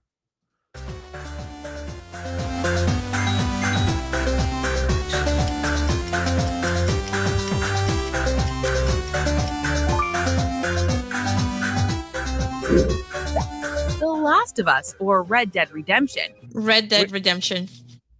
Also Red Dead Redemption. Oh man, maybe we're not going to disagree as much as we thought we were. These are the options. Who the fuck in their right mind would choose The Last of Us? Like, is there anyone in chat? People in California that would choose The Last of Us over Red Dead? Let's see. Red Dead easy. Red Dead Redemption. Yeah, Red Dead. Man, I feel like I need to pick something to be just the contrarian and just have an argument or something. The first Last of Us was good. I never played Red Dead Redemption. The first Last of Us isn't even good. It's like the story is good, but it's not a real horror game. I haven't played Red Dead. I did like Last of Us. There are some fans the first game. Yeah, but that means you have to acknowledge the second game. Red Dead all the way. Yeah.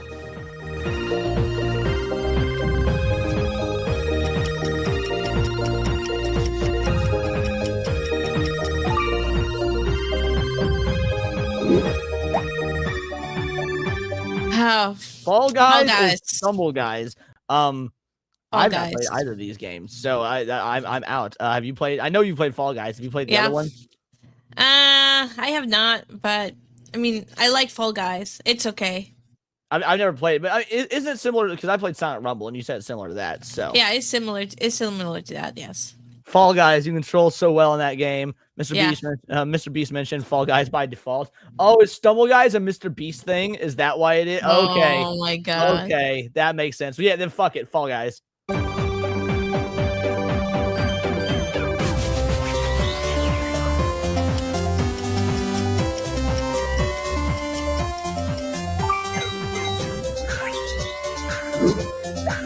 Would you rather play Fortnite or PlayerUnknown's Battlegrounds? I hate both, but I hate PUBG less, so I'm going PUBG. I'm gonna say Fortnite. Wait, really? Why Fortnite? Because I mean I played Fortnite way more. Um, and it's not like I love the game, but it's okay-ish. I just don't think that they're particularly great, and I hate all the microtransactions in Fortnite too.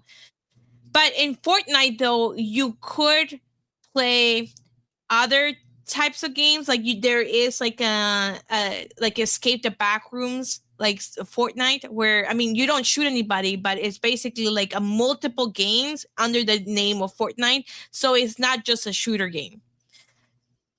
So I left it up to chat. I put a poll up, so chat's going to be the one to decide because we do disagree.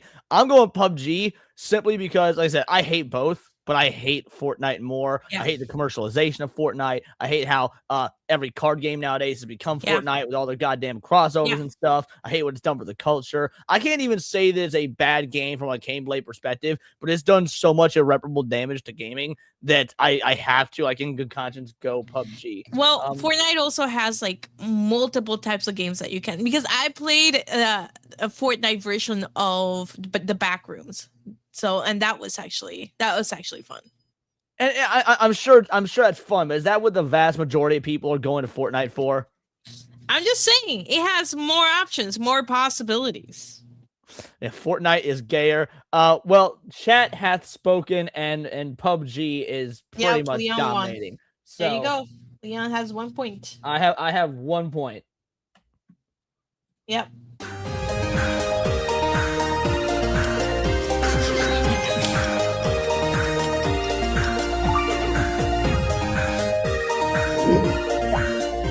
Candy Crush Saga or Brawl Stars? Oh my god. No. I actually have an answer to this.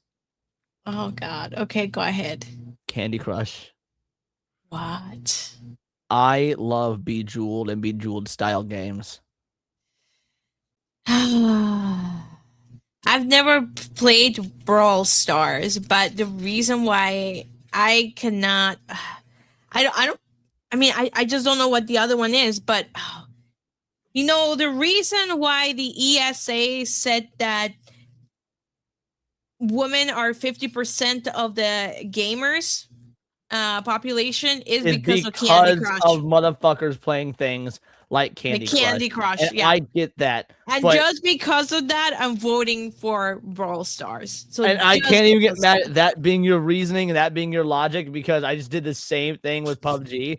But I love Bejeweled style games. Like Bejeweled only hate knockoffs. If they're well made, they're good. They're good. Like Candy Crush is not a bad Bejeweled knockoff. It's really not. Forgotten redhead stepchildren under the stairs. All right, chat. We'll leave it to you again. I'll go ahead and make the poll. Like I have such good memories of playing Bejeweled and whatnot, specifically Bejeweled 2 with my grandma, and she was a real gamer, dude. She would play Ratchet and Clank, Resident Evil, Duke Nukem, Sonic the Hedgehog, but she loved fucking Bejeweled. So while y'all are voting, Seabrew coming in with a 20 banger. Leon is a female gamer, confirmed. Oh boy. I guess I have to do it, guys. I wasn't gonna, but I guess I have to do it. Like, I don't think humans were meant to see sissy hypno inflation compilations. But hey, by the way, did you know that I suck dick as a man? I lick the ass of other men. But really quick, I lick the balls of a man. So it's not just me being gay. And shout out to Vagabond with a 2-banger. Leon, I love match 3 games too. Thank you. If I'm a female gamer, then that black gamer is also a black female gamer. Yeah, Brawl Stars. Or Vagabond. Vagabond catching strays. You got your point for that one. Brawl Stars won. Let's keep going. Thank you for the 20 banger, by the way, and thank you for the 2 banger.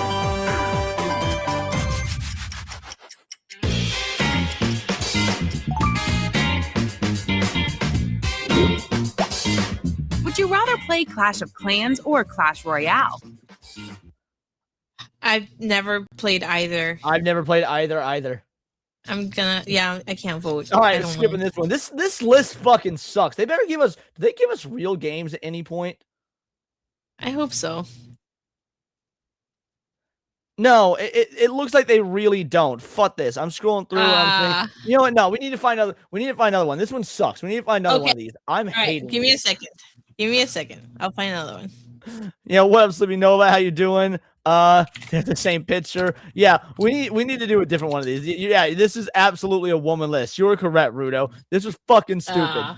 The idea was good, mind you. I got a better one. All right, Hold on. send it to me on Discord. Okay, here we go. This one looks better just by the characters on the thumbnail. All right, chat. We're starting again. We're starting over. I didn't. Do we keep the points? I mean, I guess we're just 1-1. We're So 1-1. Fuck it. We'll just start over.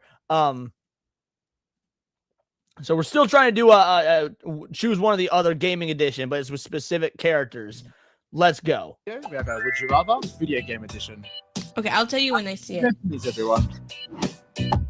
All right. So would you rather video game edition, me versus Sevi? Would you rather be Mario from Super Mario or be Sonic from Sonic the Hedgehog? Oh, Guys, we obviously know what I'm choosing. Babe, do you choose Mario or not? Or do you choose Mario or are you wrong? I would choose Mario Or are you? Do you choose Mario? Or are you right? I mean, okay. Why would you choose Mario? Be real. Why would you choose Mario? because I mean, I've never. I guess other than the one game that we played, Sonic Rumble, I haven't played any of the Sonic games, so I don't know the Sonic the character as well as I do Mario, and I do like Paper Mario the most. So Yeah, but it's who would you rather be? who would I rather be? Yeah, it says who would you rather be? Oh, okay. Then in that case, yeah, I could be. Would you still want to be Mario? Like, the choice is No. I have to be one of these two. No, then I wouldn't want to be Mario. Then I would rather be Sonic, so I could run around. Okay, there we go. That's what I don't know why anybody would choose to be fucking Mario when you could be the goddamn fastest thing alive. You can go Super Saiyan. Like, you got all your friends. Yeah, no, this is the obvious answer. Okay. Yeah, and chat's overwhelmingly choosing Sonic. So all right, we're on the same page with this one. At least Mario gets the girl in the end. Sonic has the choice. He chooses not to. The game is simple. We'll show you two options. All you gotta do is pick one. We get to and tell us Bang why. Peach. So, sit down with your family and friends and let's have some fun. All right. Would you rather explore the creepy world of Limbo or explore the dark world of Little Nightmares? Oh, now this is a challenge. This is a hard one. Fuck. I would rather explore the dark world of Little Nightmares. Fuck, I don't know. I think I have to agree. I think I have to agree with you, Little Nightmares. Neither of these are optimal, by the way. I don't like either of these. I'm going Little Nightmares purely because better visibility. Like, if I'm going to explore the world, I would rather the world have some color to it as opposed to being monochrome, because I already don't have great eyesight. So I'm going Little Nightmares. Runaway Vagabond says safer in Limbo. You're not safe in either. Yeah. Are you exploring the world as those characters? No. I assume it's as you because it says explore the world. So it's as yourself. Yeah, that's my assumption too. Yeah. Yeah. I'm going Little Nightmares. Leon doesn't like Tim Burton stuff. Oh, I like old Tim Burton. I just don't like a lot of modern Tim Burton.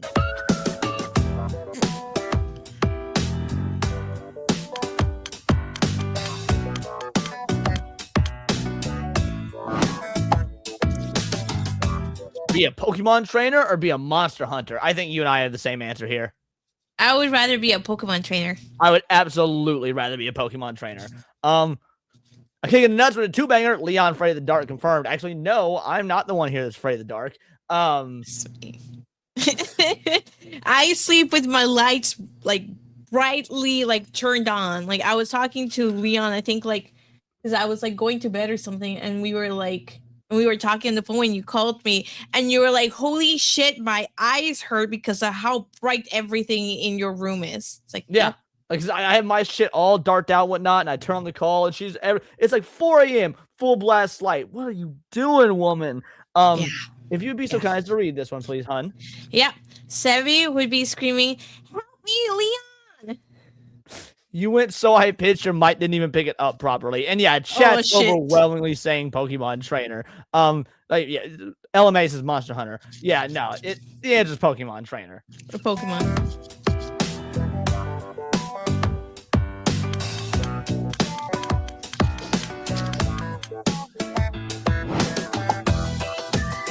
Would you rather join Slytherin House in Hogwarts Legacy, join Hogwarts House in Hogwarts Legacy? I think that's supposed to be Gryffindor, not Hogwarts. Yeah, Gryffindor. Yeah. Slytherin. Now we're going to disagree. Slytherin for the win. Make your argument. Why fucking Slytherin? Make your argument. First of all, Gryffindor. People who are in Gryffindor are retarded because all they have, let me finish. All they have for themselves is courage. People who are in Slytherin have ambition. They're cunning. They will do whatever it takes to succeed. They don't care about, I don't know, the rules. They're more like guidelines. Unless they actually get you in trouble, it's fine. You're okay. There's always a way around it. The most important thing is that you're winning and you get to whatever it is you need to do. You have the motivation, the determination to do it. And that's why Slytherin is better, because they will help you be great. Like the retards in Gryffindor. No, Slytherin will not help you be great. Slytherin will help you cheat the rules so you can make people think you're great. Gryffindor is all about the concept of courage. You are out there, you're doing the thing that is right, even if it is unpopular. You are, you're fighting your own internal struggles. You're like, you know what? I might not like this. I might not be a fan of this, but I'm going to do it anyway. Slytherin is the easy way out, whereas the real struggle and growth of character comes from Gryffindor. So now, obviously, we're going to have chat choose here. Yep.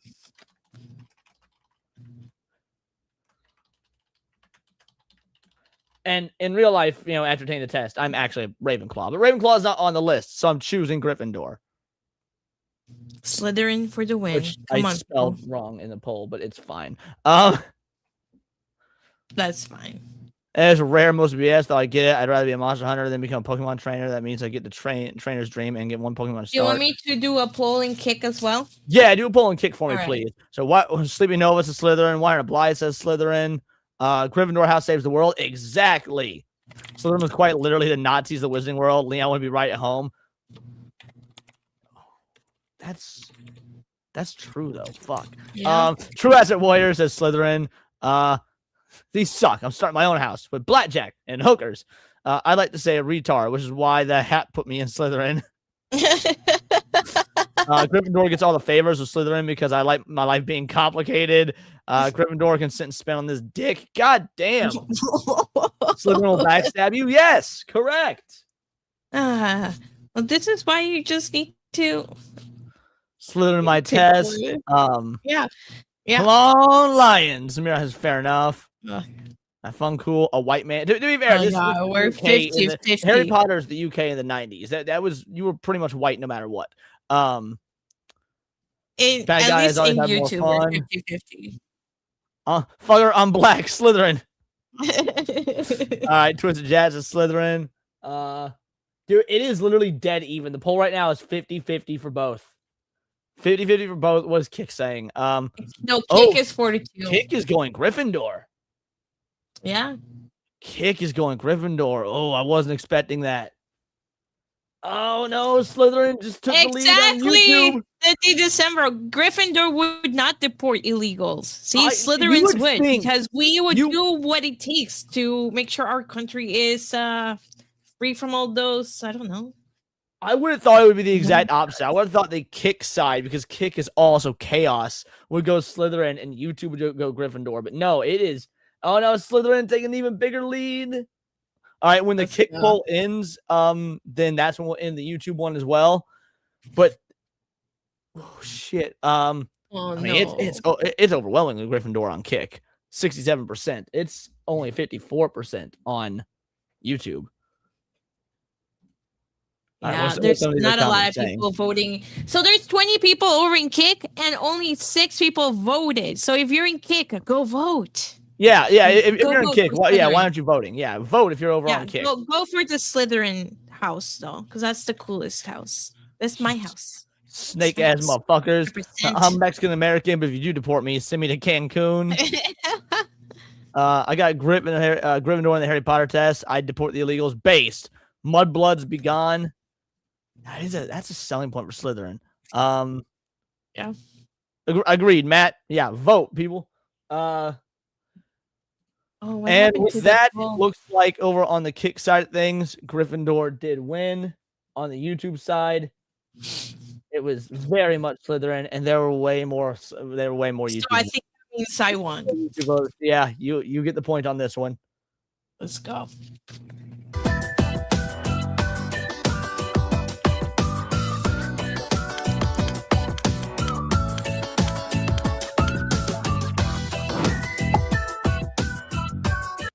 Would you rather compete in a CSGO tournament, Rocket League. I'm ass at CSGO. It's fun. The one time I played it with you and Hypno and everybody, it was a blast.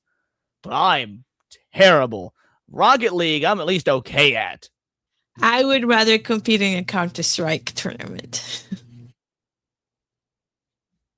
Alrighty, so we're gonna have to argue again. I'll let you make your case first last time, so I'm gonna make my case first this time. Go for it. CSGO is just another fucking shooting game. It's just a motherfucking shooting game. All right. If you're in a Rocket League tournament, that means you're in there. You're playing. Like, first of all, Rocket League is a more fun game. You're mixing RC cars with flying, with rockets, with soccer. There's so many more avenues to get people jazzed and amped up. You got your team. You're doing like flips and shit. You're knocking goals in there. The cosmetics are way better. Like, it's just going to be such a more visually appealing treat for the audience. All you. All right, my turn. Okay. First of all, Rocket League is just, I don't know, a cartoon game for soccer. That sounds extremely boring. If you want to actually get good at first-person shooter games, Counter-Strike is the way to go. You can select the different type of weapons you can have. It is mouse and keyboard, so it will make you a better gamer anyway, and you can have a lot of fun. And the plus of it too, there is no spawn killing like the problems that we usually have right now with Call of Duty, where people just wait outside. I got spawn killed a bunch, and I also spawn killed some people when we played. Yeah, but it's random. You spawn randomly in Call of Duty. If you played that game, you would know exactly what I mean. You only get spawned on one side versus the other. So then people just don't cross the line, and then the entire team spawns in the same place, and then they get murdered. In Counter-Strike, you don't do that. So it lets you actually grow as a player, and it teaches you how to become a better player. Well, fascinating argument, dear, but Rocket League is winning pretty decisively. First of all, over on the YouTube side, 69%. Nice. So Leon's the reason we get spawn killed. I think that was a fair argument, all right? The spawn killing that happens is at random, so it's just bad luck. I love both of these games. To be fair, I actually do like both of these games well. The thing is, I'm decent at Rocket League. I am awful at CSGO. But that's more of a you problem. Well, it's not just a me problem. It's also my problem for my teammates if I'm bad. Yep, get your votes in, yo. Troublemakers get banned for what? Oh no, like if you're cheating in the game, you will get banned. Well, isn't that the case or at least should be the case for any game? It should be. Alrighty, we will end the poll because it's pretty decisive. I don't think. Rocket League won pretty hands down. All right, cool. So Rocket League takes the dub. What's the score sitting at? Is it 1-1? 1. All right.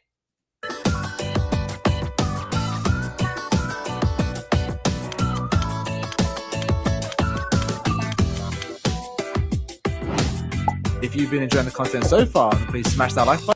Would you rather roleplay as chaotic character in Skyrim, roleplay as a noble character in Fallout? We're going to disagree again. Oh my god. I know your answer, I think. Oh my god. Yes, I know what you're gonna say. All right, you first. You can make your argument first. I will choose the chaotic character in Skyrim because playing a chaotic character is way more fun. You get to do way more interesting things and explore and take chances with the environment and the story versus if you were a gay ass person that can't apparently make a bad choice because you're too scared to make bad choices. Is that it? Exactly. That's the best you got. Yeah, that's the best argument you got. Yep. All right, guys. Here's the dealio. Here's where the argument matters.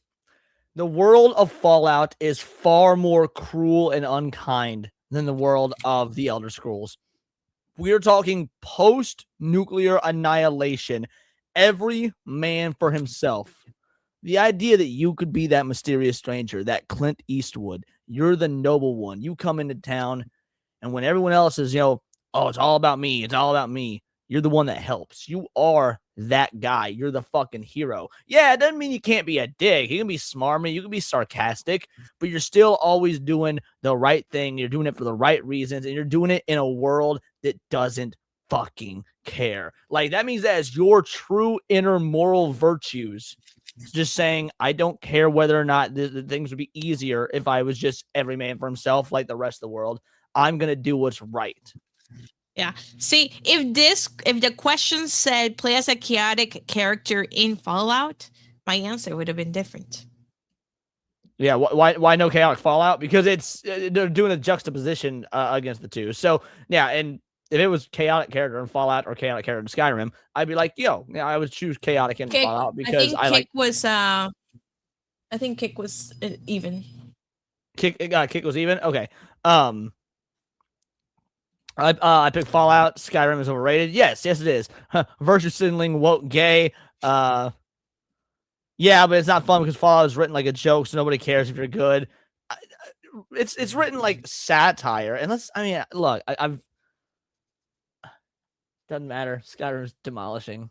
Yeah. Okay. Let me explain something. I was playing Fable with Leon watching, and he was freaking out because I was on purpose making the bad, evil decisions. And he was, I don't know, would it be? I guess I don't think embarrassed is the right term. Disappointed? Dude, she had never played Fable before. She literally told the dude that he was not going to expose him for being a cheater. So she let the guy, she was like, I'm just going to let you get away with cheating on your wife. But then, not only is that the wrong moral choice, she ran and squealed on him anyway. So she's also a fucking snitch. More money for me. Let's go. I was looking for the coins. He gave me a coin for not telling on him, and his wife gave me a coin for telling on him. Why would I do that? My favorite chaotic styles. The internet's ruined all you people. Whatever. I'll take the L. You got the point, hon. And subscribe to the channel for more amazing content.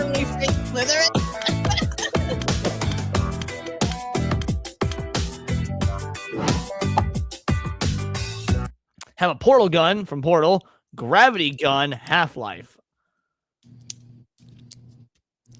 Portal gun. You know how many banks I could rob with a portal gun? Yeah, a portal gun would be way more interesting. Way more practical. Yeah. Portal gun. All right. Hands down. No need to even debate this one. We agree. Portal gun.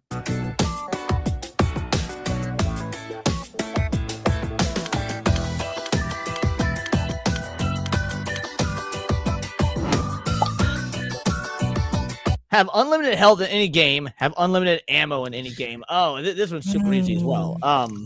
Unlimited ammo. Yep, I agree. Unlimited ammo, because even with unlimited ammo, if you're shitty at the game, you're still gonna lose. If you have unlimited health in the game, it makes it boring. Yeah, that's it. Like that's the entire. This is why I really dislike cheaters, is because they have like all those cheating mods and everything in the game. Like there was the new thing came out where there was like this mod that you could use in Make a Chameleon where it would automatically paint you. You know, that's like the same of having unlimited health where you will never die.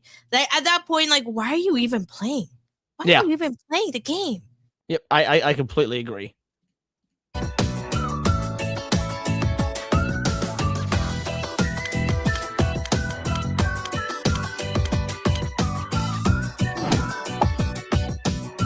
All right, live in the Animal Crossing universe or live in the Stardew Valley universe. Animal Crossing. You know what? I'm a capitalist. I actually also gotta go Animal Crossing, and I hate Stardew Valley. I don't like either, but I hate Stardew Valley more. So Yeah, I hate Stardew Valley as well. Stardew. Wow, chat's against us on this one. Both are cheating. What do you? Well, I mean, some games have unlimited ammo. Stardew. No one's voting. Yeah, women games. Oh, there. There's two people that said Animal Crossing. Let's go. Stardew. There we go. Finally, yeah. Melvis guys at Animal Crossing and Vagabonds at Animal Crossing. We are definitely in the minority on this one. That's all right.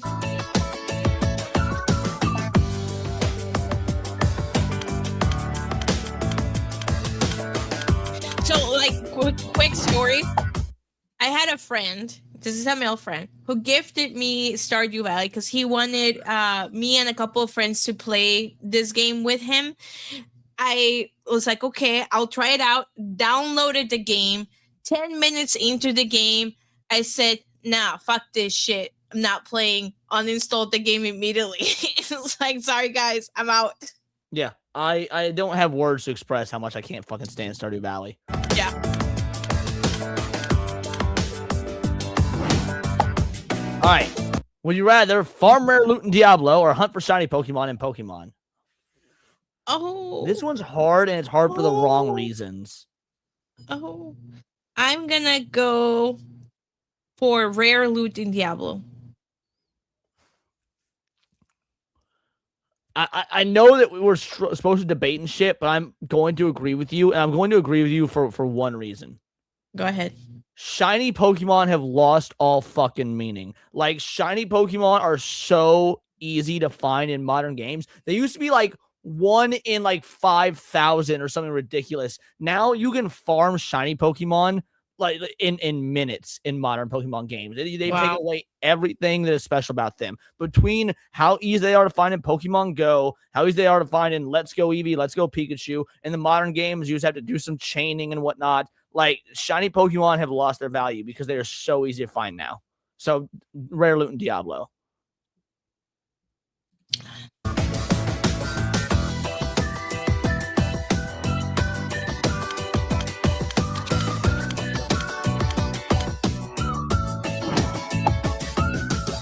Be stuck in the in games Five Nights at Freddy's. Be stuck in the game Five Nights at Freddy's, or be stuck in the game Dead by Daylight. Oh, Five Nights at Freddy's, easy. Really? Yeah. I would rather be in Dead by Daylight. Okay. I'm about to dominate you in this debate, and I let you go first last time, so I'm going to go first this time. There's no winning Dead by Daylight. The people that are sucked into the Dead by Daylight universe are there for all eternity. Like, it is its own pocket dimension outside the real world. Once you're there, there's no escape. Five Nights at Freddy's, you can at least, survive and get the fuck out of the restaurant or whatever. All right. So for me, Five Nights at Freddy's are just weird furries that just look at you, and you just have to make sure to stare at them and just close all the doors. That just seems kind of pointless to me. Dead by Daylight, at least there's more stuff that you can do by stealth to make sure to open up the door or they find a hatch to escape. And then you can just always just get your friends out if there are any issues. And the entire time, basically, of when I'm looking at the game is just in order for you to escape that one scenario. So I don't think about it as a continuous loop. It's just I would rather. But in lore, it is. In lore, it's a continuous loop. You are stuck there the rest of your life. Yeah, Melvin says Leon's girlfriend has a death wish. But in FNAF, you're unemployed. I would rather be unemployed than stuck in a pocket dimension where I'm being hunted by Albert Wesker and Jason Voorhees and whatever that trans abomination is. What if you're the killer? I mean, why do you have to be the victim? I mean, I guess you could be the killer, but even that would get old after a while, just killing people for all eternity. Gameplay wise, which one do you recommend? Oh, gameplay wise, Dead by Daylight for sure. Like gameplay wise, Dead by Daylight, absolutely. Dead by Daylight aside from its atrocious monetization and poor optimization on certain platforms, it's got the makings of a fun game. There are interesting things to do in Dead by Daylight. Fuck FNAF. But it says which one would you want to be stuck in? If I'm gonna be stuck in the one, I want to be the one where it's not an infinite loop of me being in a pocket dimension surrounded by things that want to kill me. Yeah. And then it looks like only one person voted and kicked. Are you making them 30 seconds or 2 minutes? Because that one. That went by real fast. I haven't been making this. So the YouTube ones, I'm not timing at all. I'm just ending when the kick ones end. The kick one ended like in 30 seconds. Like I didn't make the kick ones. So. All right, so whoever's making the kick ones, please don't make them 30 seconds because that's too fast. Only one person voted. That's not fair. Yeah. That being said, it is overwhelmingly FNAF. So I get the point. All right. Okay, we're 2-2. And you're good, Daxie. Yeah, he's made a mistake. That's all. You're fine. You're all good. Now let's play first to 5 because it's a very long video. Yeah. I think there's like 50 options though. Would you rather explore the world of The Legend of Zelda, explore the world of Skyrim? I think Zelda. we're gonna be aligned here. It's Zelda. Zelda is a way more interesting Zelda. world. Yeah.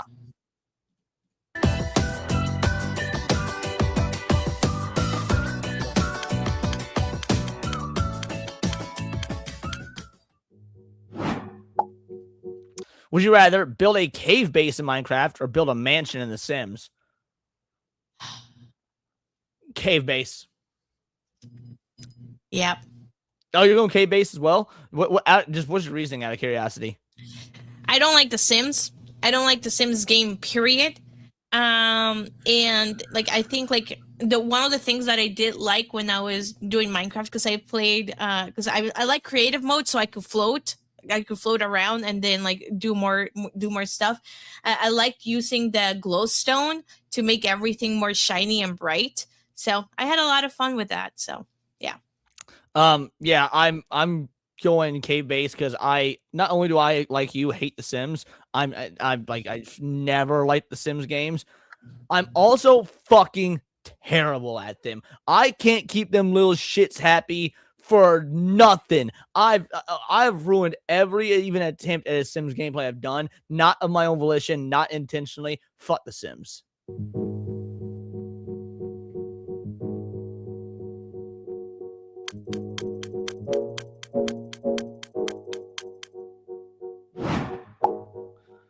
All right. Would you rather be a character in Grand Theft Auto 5 or be a character in Red Dead Redemption 2? I would rather be a character in Red Dead Redemption 2. All right, we're going to argue here. I would rather be a character in GTA 5, and y'all know I hate GTA 5. I've spoken at length about hating GTA 5, but you want to make your argument first, or do you want me to?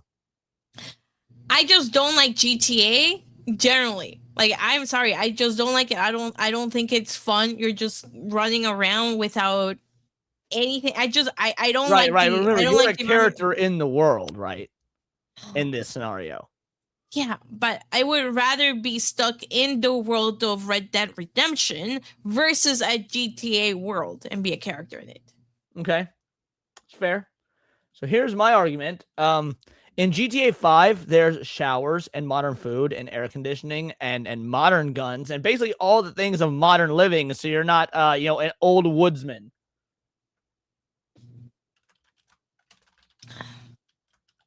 I like air conditioning.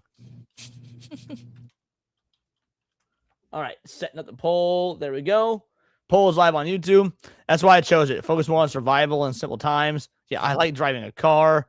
Yeah, GTA. I murdered entire blocks in GTA. Red Dead Redemption 2 is better. Plus, cowboy westerns are awesome. Yeah, cowboy westerns are awesome. Not when that's your entire life, though. Like, I like the internet too much. I'd probably go Red Dead just because it's a simpler life. Yeah, see, yeah, less disease in well, I don't know if there's less disease in GTA, dirty needles and shit. I'm a black cowboy, easy answer. Some of us live in the woods already. Yeah, you live in the woods. You don't live in the woods in the 1860s or whatever, though. If it's GTA Online mode, you'll just get killed in 13 seconds. Red Redemption, almost no government. I'll be Trevor. GTA, you don't want to be a Europoor without AC. Exactly. You don't want to be a Europoor. Old West life was miserable when you got shot. Modern medicine, FT dubs. I hate the debauchery of GTA. The AC during that time, Leon, just a big city, but there's AC during that time. Just, was there AC in 1860? I'll look.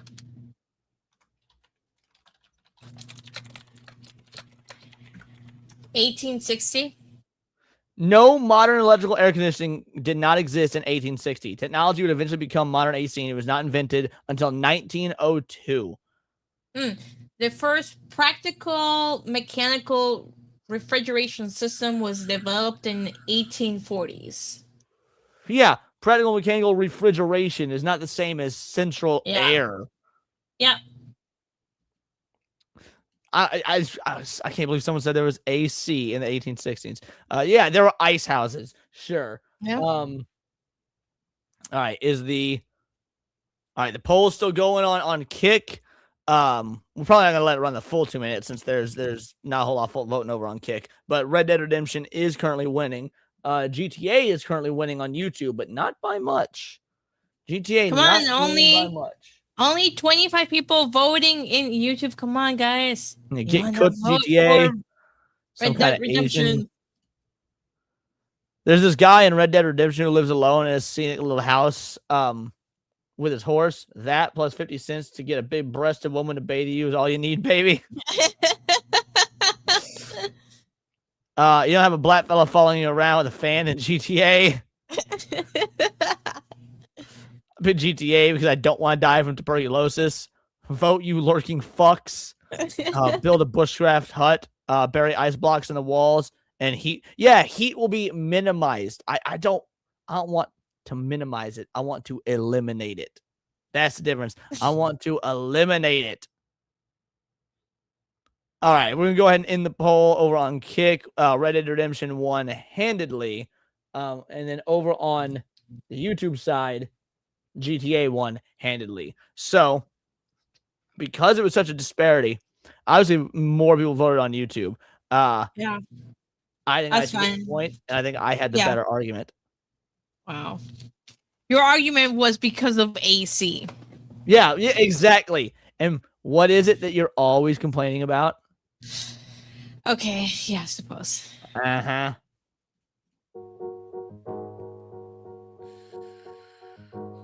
All right. Are we going to question 15, right? Yeah. It's first five. Yeah. Oh, first Would five. you rather be a crewmate in Among Us, be the imposter in Among Us? Oh, I would rather be a crewmate. Yeah, playing with you, I don't really know that it's much of a difference. I'm dying either way. You're rootless in Among Us. But I don't want to be a filthy alien, so I'm going with crewmate. Yeah, okay.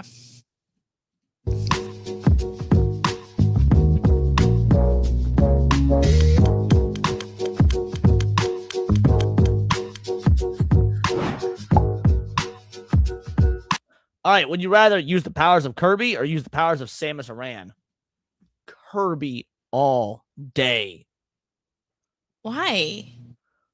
Kirby in lore is god tier powerful. Explain. Tier.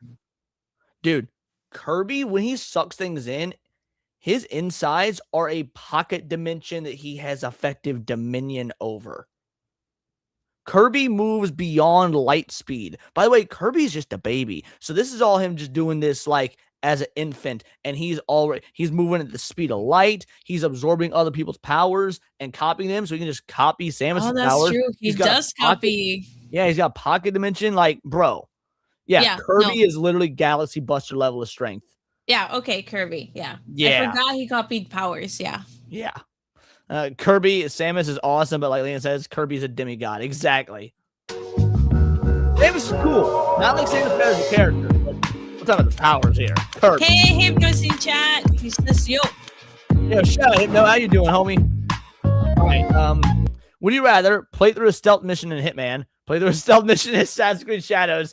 No, not in Shadows. No, if that's the case, Hitman. If it's a different Assassin's Creed, then I would have picked Assassin's Creed. But Shadows, no way. I don't think that you're playing a stealth mission either way. You're one of those that like, hey, it's still stealth if there's no one left to answer questions. Exactly. Listen, that's my type of stealth, okay?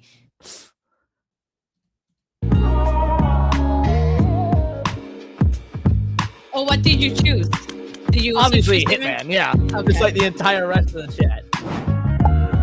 All right, glitch your way to victory in a speed run. Perfectly complete every side quest. Side quest.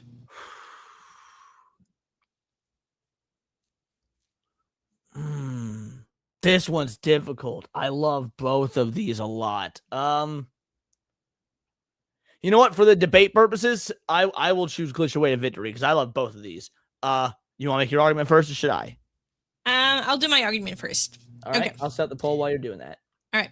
So, in order to complete every side quest perfectly, you have to be good, and it might take you a while to do it, but the sense of accomplishment that you will get will be absolutely amazing because not everybody would have done it, right? If you're just glitching your way into victory, you just got lucky. Nah, not only am I going to disagree, but I'm going to demolish that argument.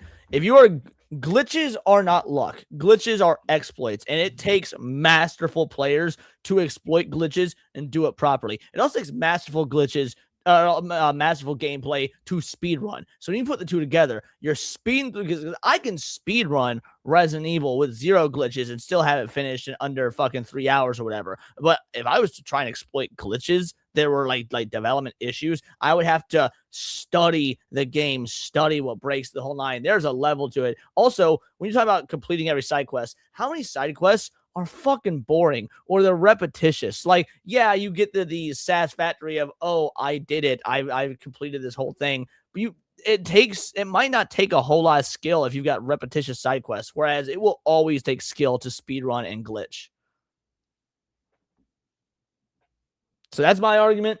Wow.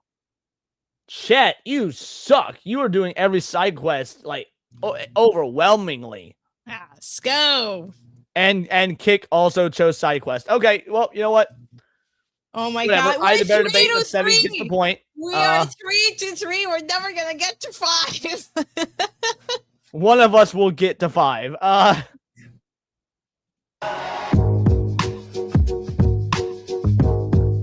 can't believe so many of y'all. You guys just not respect speedruns.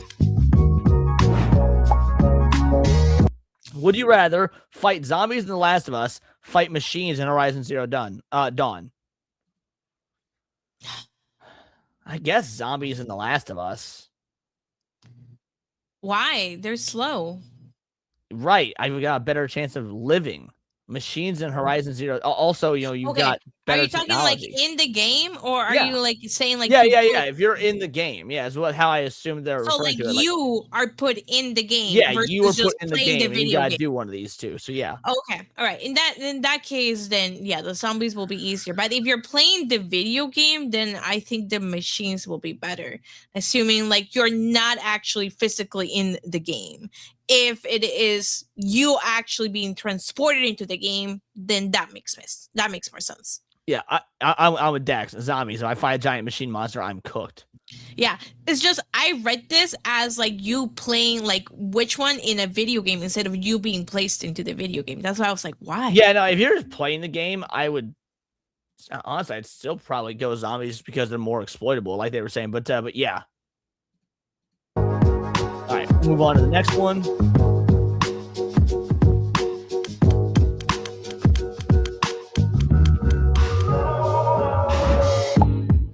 Would you rather take on Cyber Psycho in Cyberpunk 2077 or solve intricate puzzles in Tomb Raider? Tomb Raider. Tomb Raider. We'll keep going. We'll disagree again at some point, I'm sure.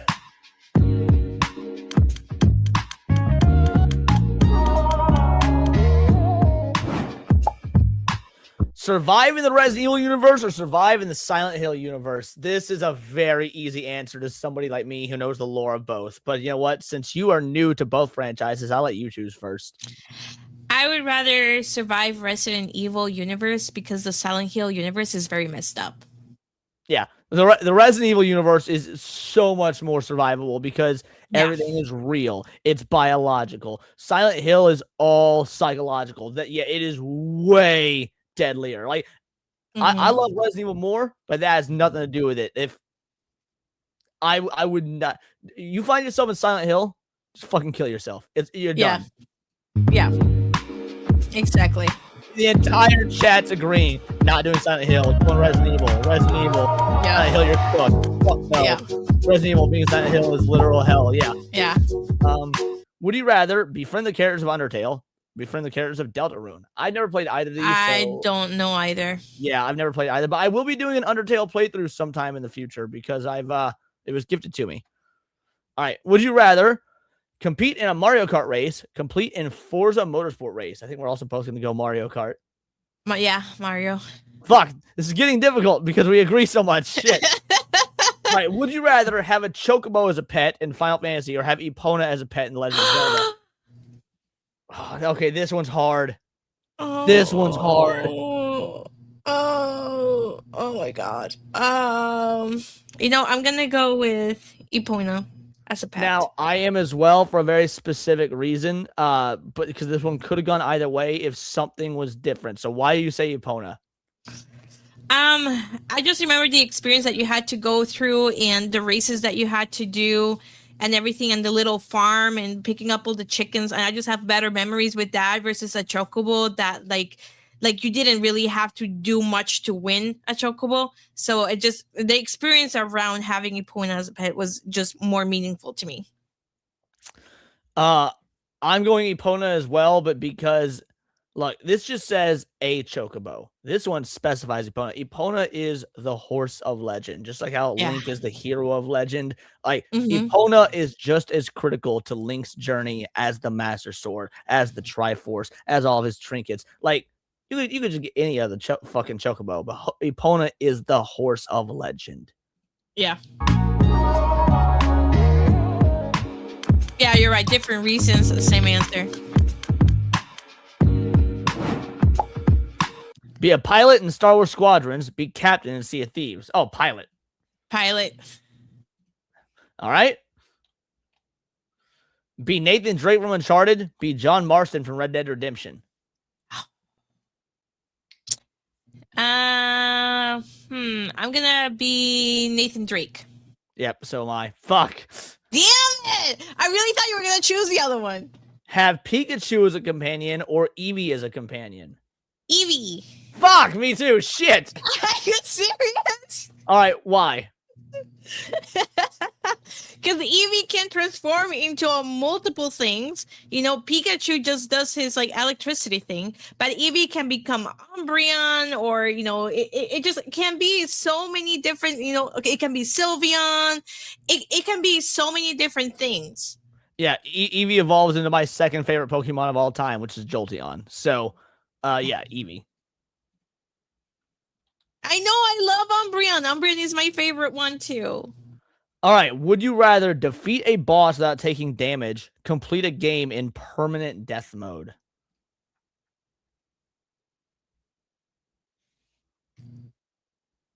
Permadeath being if you you mean honor system? No, permadeath as in if you die, you start back from the beginning. Your death is permanent. That's the honor system. Okay, gotcha. My bad. Yeah. I would rather I would rather do the honor system. So permadeath, yeah, same here. Yeah. And Chad agrees. Oh, except Vagabond says no. Look, you can defeat one boss with no damage easy. Beating an entire game on permadeath, that's hard. Yeah. Goomba May Cry with a 5-banger. Leon, I Google it, and Red Dead takes place in 1911, Red Dead Redemption 2, 1899. So there was air conditioning at the time, so I'm not wrong in picking Red Dead. Yes, you are, because the question was Red Dead Redemption 2, which you just said was 1899, and the AC unit was not even invented until 1902. So you were still wrong because it was Red Dead Redemption 2, I'm pretty sure. But thank you for the $5 super chat. I do, yes, thank you very much. I do appreciate the 5-banger. Also, let's not pretend that air conditioning, even if you were to use the 1911 version, air conditioning in 1911 was the same as in the modern times of GTA. And you could look at Red Dead, them motherfuckers ain't having no AC. Yeah. There was air conditioning. No, there was not. We fucking Googled it. I showed the screen. Air conditioning was not invented until 1902. I'll do it again. When was air conditioning invented? Raza's in chat. Hey, Raza. Engineer Willis Carter in 1902. Ice-based cooling in 1851 is not air conditioning. We're talking about central air. Yeah. All right. Use the energy sword from Halo. Use the Buster Sword from Final Fantasy. I've never used the energy sword from Halo, so I would say that So I guess I'll choose the Buster Sword because I've never played Halo. I'm going energy sword, so we have a battle. All right, let's do it. Let's do it. Make your argument for the Buster Sword. I don't know. It's cool. It makes a lot of damage. You know, I don't know. It's Final Fantasy. It's amazing. That's all I have to say. I don't really have anything. That might be that's fine. That's your argument. Like, yo, it's Final Fantasy. I just don't know anything about the energy sword, so I can't really compare the two. All right, well, I'm going energy sword because for one hit kill. Energy swords murk a motherfucker. Buster sword, yeah, that's a turn-based game. Cloud be slashing the bitches a whole lot and takes a lot of slash for them to die. Energy sword, one swipe, one kill. Also, I could be wrong. Thank you. I bet if the two of them cross blades, the energy sword, on account of its energy, would just slice through the Buster sword. Yeah, I can slice suckers in half like a lightsaber. Exactly. As a Native American, I would rather be a GTA character than a Red Dead. Yep, that makes sense. It's big as fuck and doesn't have gay colors. There you go, Sevi. Yeah. Yeah, thank you. I'm playing with you having to be able to use the Buster Sword doing flips and shit. Unless you have superhuman strength, you can't even pick up the Buster Sword. This is assuming that you would be able to pick them up. Right, and Demon Carol, that was my argument. Yeah, like the energy sword melts through metal. Get her to play Halo. That's true. I do have to get her to play Halo. I bet we both have Halo. I do have the game because it was gifted to me, so I do have the game. Yeah, one hit kill, baby. It's not even a sword. It's like a claw type weapon. Technically, that's true. It isn't even it's called an energy sword, but it's not even a real sword. The Buster Sword sliced through gods. Eventually. All right, I think the energy sword won. Yeah, energy sword won. Buster won over on Kick, but energy sword dominated on YouTube. So point for me. Yeah, we're 4-3. 4-3.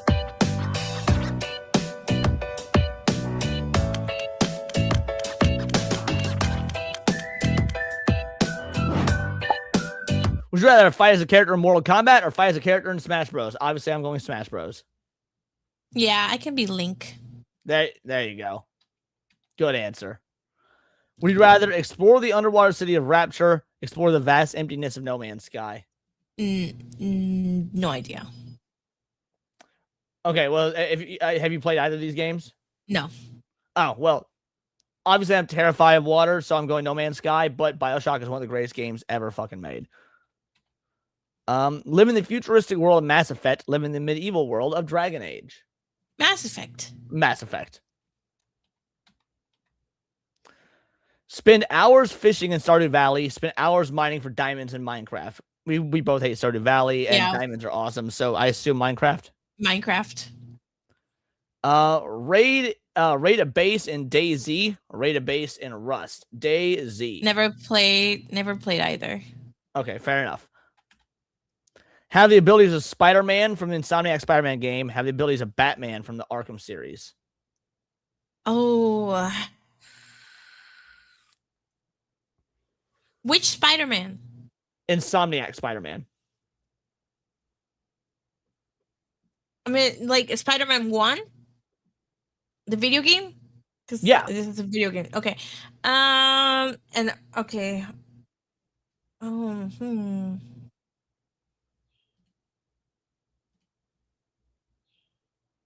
Okay, so 1, not 2, because 2 he had some cool gadgets. All right, I'm gonna go with Batman. All right, why are you going with Batman? Because he has cooler gadgets. The gameplay is it's a lot, easier to handle, and it's just more fun when you're like jumping from like side to side. When in Spider-Man 1, if it was Spider-Man 2, I might have felt a little bit different. But in Spider-Man 1, he doesn't really have that many gadgets. He just swings around mostly, and he just flips and stuff. So it doesn't have the same amount of gadgets and technology that he does later on in the other games. So the cut version of Spider-Man. No, the first Insomniac Spider-Man was actually game. Or it was actually fun. But bro, the obvious answer is Spider-Man. Like, dude, you got spider sense, you can swing, you can crawl up walls, he's faster. Like, all them gadgets Batman has are useless. You want to know how we know they're useless? Because Spider-Man fights people with similar gadgets, and he wins every time. Spider-Man basically got precognition, motherfucker. Spider-Man's also stronger. Spider-Man can lift cars and fight the Hulk and shit. Yeah, one has actual superpowers, Sevi. I can't believe it is this close in the fucking poll. Holy shit. Batman, I'll take billions. Oh, so yeah, he has money. That's his ability. He has a lot of money. Why is the default 30 seconds? I don't know, buddy. I'm sorry. I don't know. Let's see. Sucks. Spider-Man's poor. So is all of us nowadays in the real world are poor, comparatively.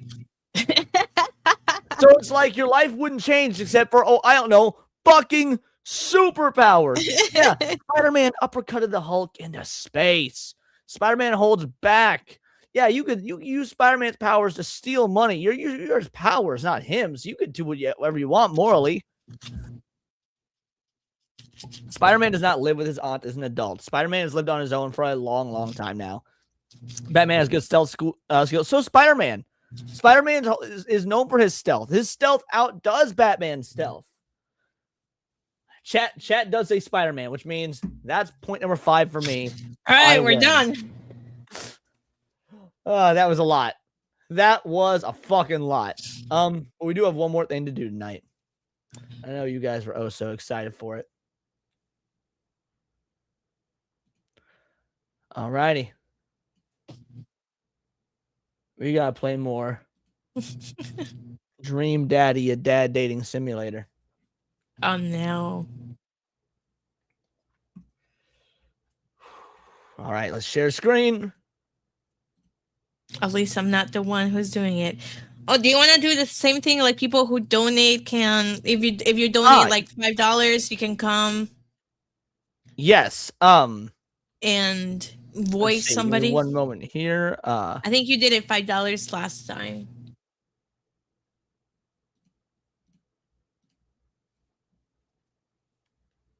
There we are. Okay. So while you're pulling.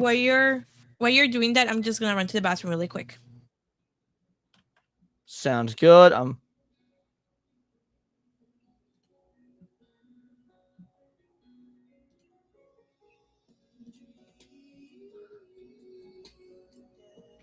right, crew. As Sevi was saying, if you want to come on the stream to play a character at any point they pop up, $5 dono, and you can do so. If you want to choose the way that my character responds, $10 dono. Otherwise, Sevi will be the one making the choices. So in this game, for those that don't know, what the fuck? I don't know why that's coming up. There you go. In this game, for those guys that don't know, I am playing a gay, black, fat, pink-haired Goku. I guess, yeah, this was in the most recent save. Oh, this is a very gay game about how. Also, yeah, I can't highlight chat. I can't highlight chat because it'll drop the game. So I'll highlight super chats and whatnot. But yes, this is a very gay game. That's why we're doing it, because it's funny as shit.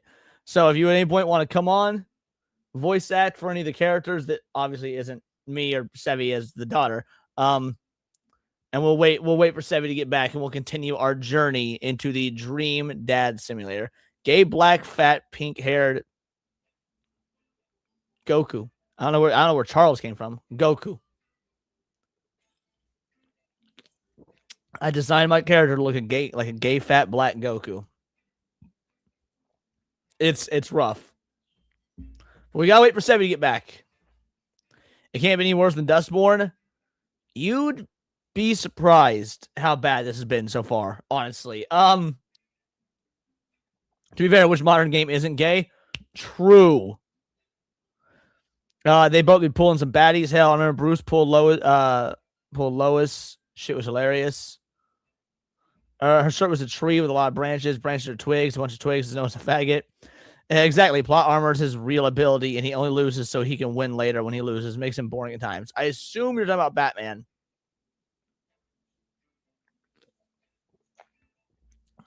It's taken this woman ages.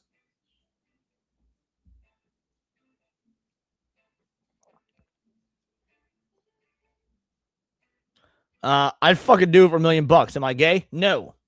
That's not gay. That's financially prudent. Fucking do it for $1 million is not gay. Because you're not getting any enjoyment out of it sexually. We all agree writers of both them, though. Modern writers, yes, absolutely.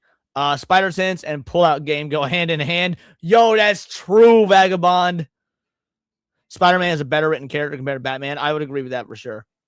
So basically, he's Black Goku or Black Goku Rose. Yes. Maybe she fell in. Yeah, there she is. Give me the redhead Mary Jane, maybe Felicia Hardy. All right, babe, you ready? Yep. Sorry, I was grabbing more Coke. You're all right. Diet Coke, not like the stuff. Anyway, we're ready. I'm ready. As we're walking home, I hear heavy footsteps come up behind us. Leon, bro! I turn around. I'm greeted by a familiar face jogging up to us. Wow. Craig? Bro. Holy. Wow, I haven't seen Craig in forever. It's been too long, dude. Yeah, wow, you look great. Yeah, cleaned up my act. Cleaned up his act? Are you kidding me? He's ripped. Amanda, this is my friend Craig. We went to college together, and we were roommates for a while, too. Got it. Roommates. Amanda, dude, you probably don't remember me. You're so big now. Hello, cute baby. Oh, thank you. Last time I saw you, I think you were about her size. This is River. Say hi, River. She picks up her tiny wrist and waves it around. River gurgles happily. Are you babysitting? Nah, dude. River's my kid. Man, it has been a long time. Feels like 1 minute we were rolling up to exams with the hangovers, and next we're both fathers. Where you been, man? I was working out in California. Just relocated some business to Maple Bay. No kidding. Amanda and I just moved to this side of town. How's Smashley? How's Smashley doing? Smashley. I mean, Ashley. Ashley is her name. Oh my god, that's so bad. She actually still goes by Smashley, and we divorced last year. Oh, dude, I'm so sorry. It's old news. We take turns taking care of River and the twins, and it's all copacetic. Twins? You have 3 kids? Ain't life something? Ain't life something, bro? Right? Catch you later, Valhalla. Divorce and you got a kid. Damn, W dad. Agreed, Matt. Kegstan Cred is a father of 3. Keg Strand Craig? Come on, try that line again. Keg Stand Craig. I mean, watermelon soaked in whiskey. This is fucking hilarious. I'm glad you think so. Yeah, it was my old college nickname. He got it because he did a lot of keg stands. And it's that thing where you do a handstand on a keg, then drink from the keg. Right. He was very good at it. Bro, I hate to be that guy, but I'm in the middle of my daily jog and really got to keep up my heart rate. Brought River along for, resistance training. He's giving his kids shaken baby syndrome so he can maintain his 6-pack. Fuck this guy. I think at that point, doesn't that mean because of that shaking, the kid would get like a brain injury? Yes, correct. Okay, great. This game is awesome. You jog daily? I jog yearly. Clearly, now if we can all see. Jeez. On January 1st, I promised myself I'm going to jog daily for the rest of the year, but give up after 30 minutes and walk home. Well, it's never too late to get back into it, dude. You should join me sometime. I don't know. Come on, it'll be fun. You can grab breakfast afterwards, catch up. Just do a bro brunch like the good old days. Bro brunch. We know what that is code for. All right, sure. Sounds great. Great. Let's get that going soon. I better get moving. See you guys. Craig gives a little wave, puts his earbuds in, and jogs off. I can't believe Craig is ripped and has kids. I'm reeling. Why is that? The Craig I knew is not responsible for any. Wait, is what? Is not fit to be responsible for any living thing, including and especially himself. One time, I watched him drink an entire jar of marinara sauce for dinner. Amanda, he opened up a new jar of marinara sauce, and he drank it. Like it was a thing normal people do. It was unholy. Then I asked him what the hell he was doing. He said, and I quote, "That's basically just a smoothie, bro." I mean, technically, he's not wrong. He jogs. He was jogging. He's like a totally different person. Anyway, we better get home. I'll have plenty of time to reflect on how old I feel later. Oh my god. Amanda and I flop down onto the couch. Amanda has to shove some empty boxes out of the way before she can sit. Too bad we're gonna be putting my stuff back into these boxes in a few months. No, don't say that.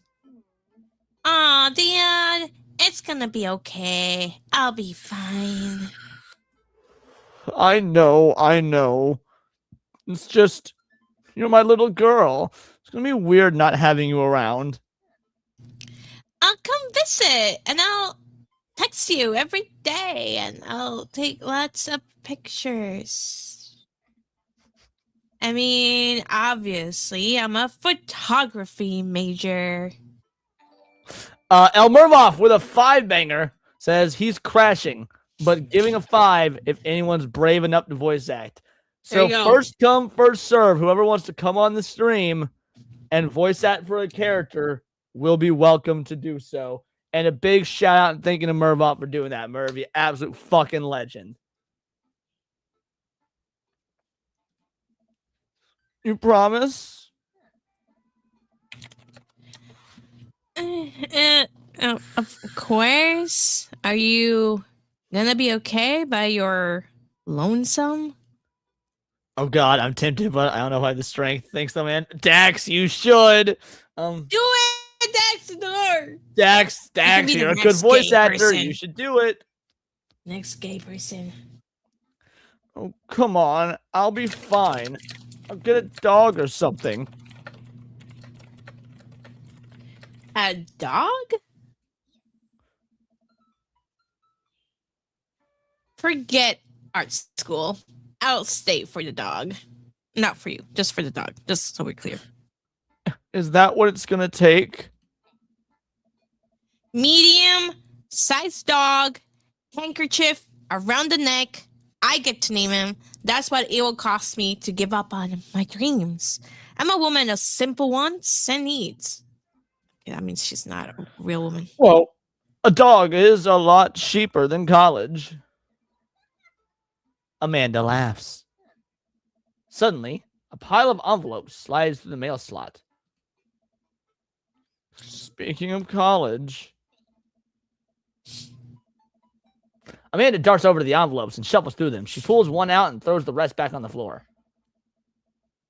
This is from McGowan College of McGowan. Art and Design. Same shit. Open it!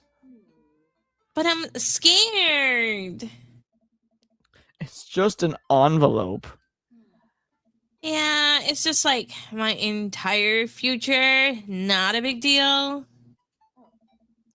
She takes a deep breath and rips the letter open with her teeth. You're an animal. We have a letter opener, but okay. I hold my breath while Amanda's eyes dart back and forth, scanning the letter. What does it say?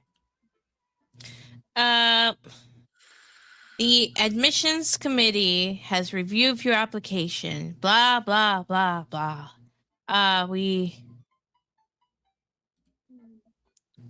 Her face drops. Regret to inform you that we are unable to offer you admission to McGowan College of Art and Design. Amanda throws the letter on the coffee table. Oh, sweetie. It's okay. I kind of saw it coming. I knew I shouldn't have put that experimental stuff in my portfolio.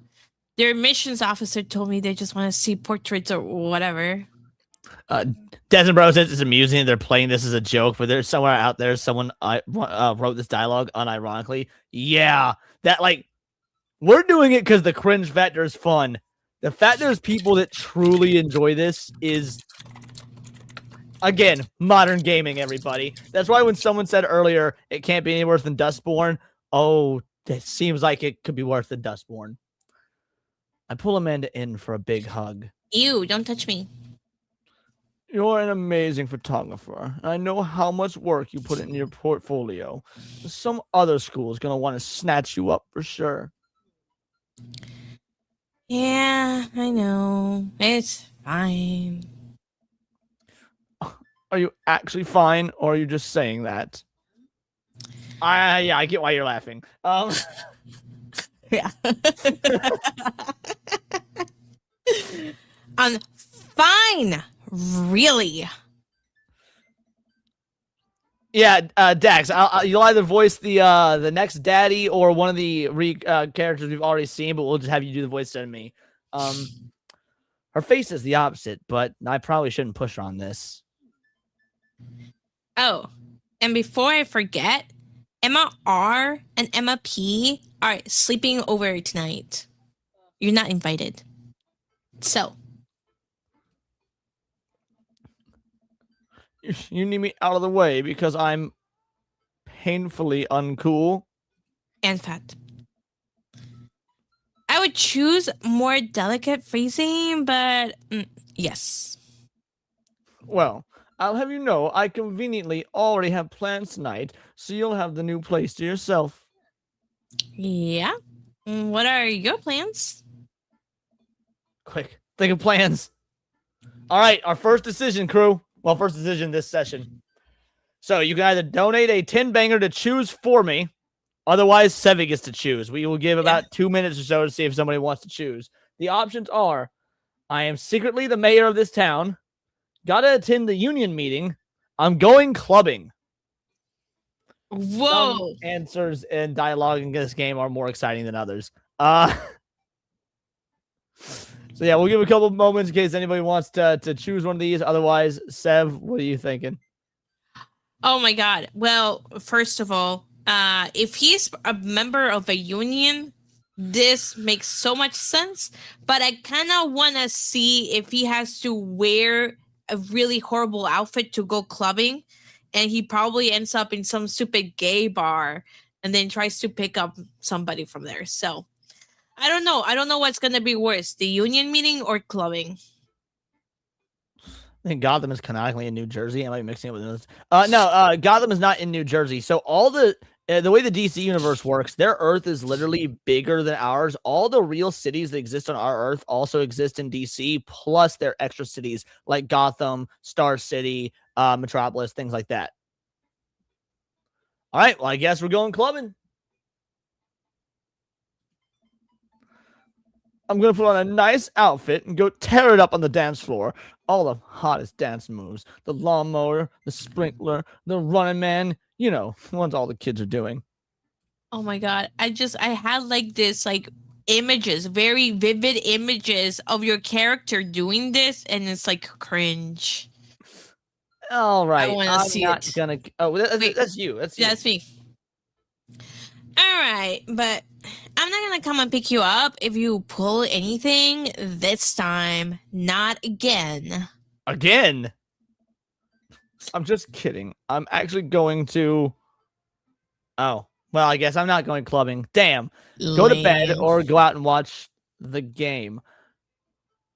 Oh, okay. Probably just go watch the game because I don't want you in this house. Nice. Which game? You know, the game. The one that's on tonight.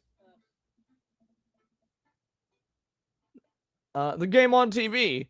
At somewhere other than here. Okay. Cool. While you do that, I'm gonna do drugs and commit some light arson with the Emmas.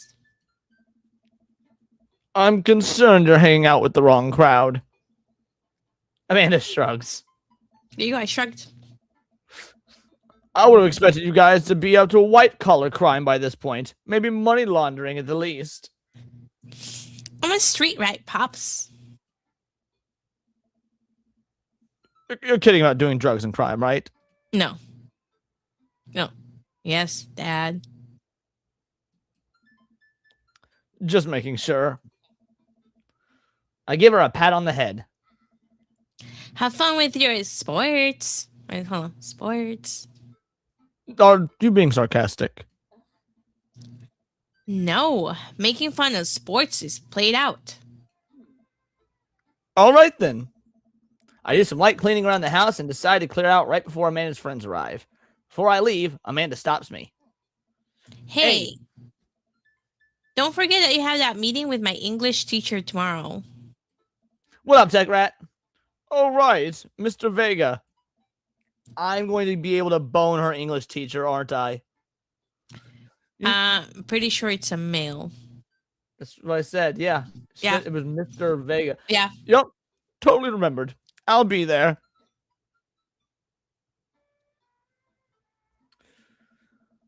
I guess I really didn't think this plan through. I'm not entirely sure where the closest bar is, and Amanda still doesn't show me how to use the GPS on my phone, so I'm just going to pick a direction and walk it. Oh, yeah, that's going to check out. Let's go this way. Scooting my chair back into the table. I'm not sure I walked into. You walked into, Tech Rat. Dream Daddy Dad Dating Simulator. Mm-hmm. Doing it for the lulz. In the distance, could it be? A big burned out neon sign hangs above a dive bar. Jim and Kim's, huh? All right, I'll do it. Dax, you're about to get your character. I can feel it. The bar is small and dimly lit. The crack of pool balls sounds as the bar's patrons laugh and joke. A string of multicolored Christmas lights hover above the bartender. I can't tell if he's Jim or Kim. I pull up a seat at the bar. What'll it be?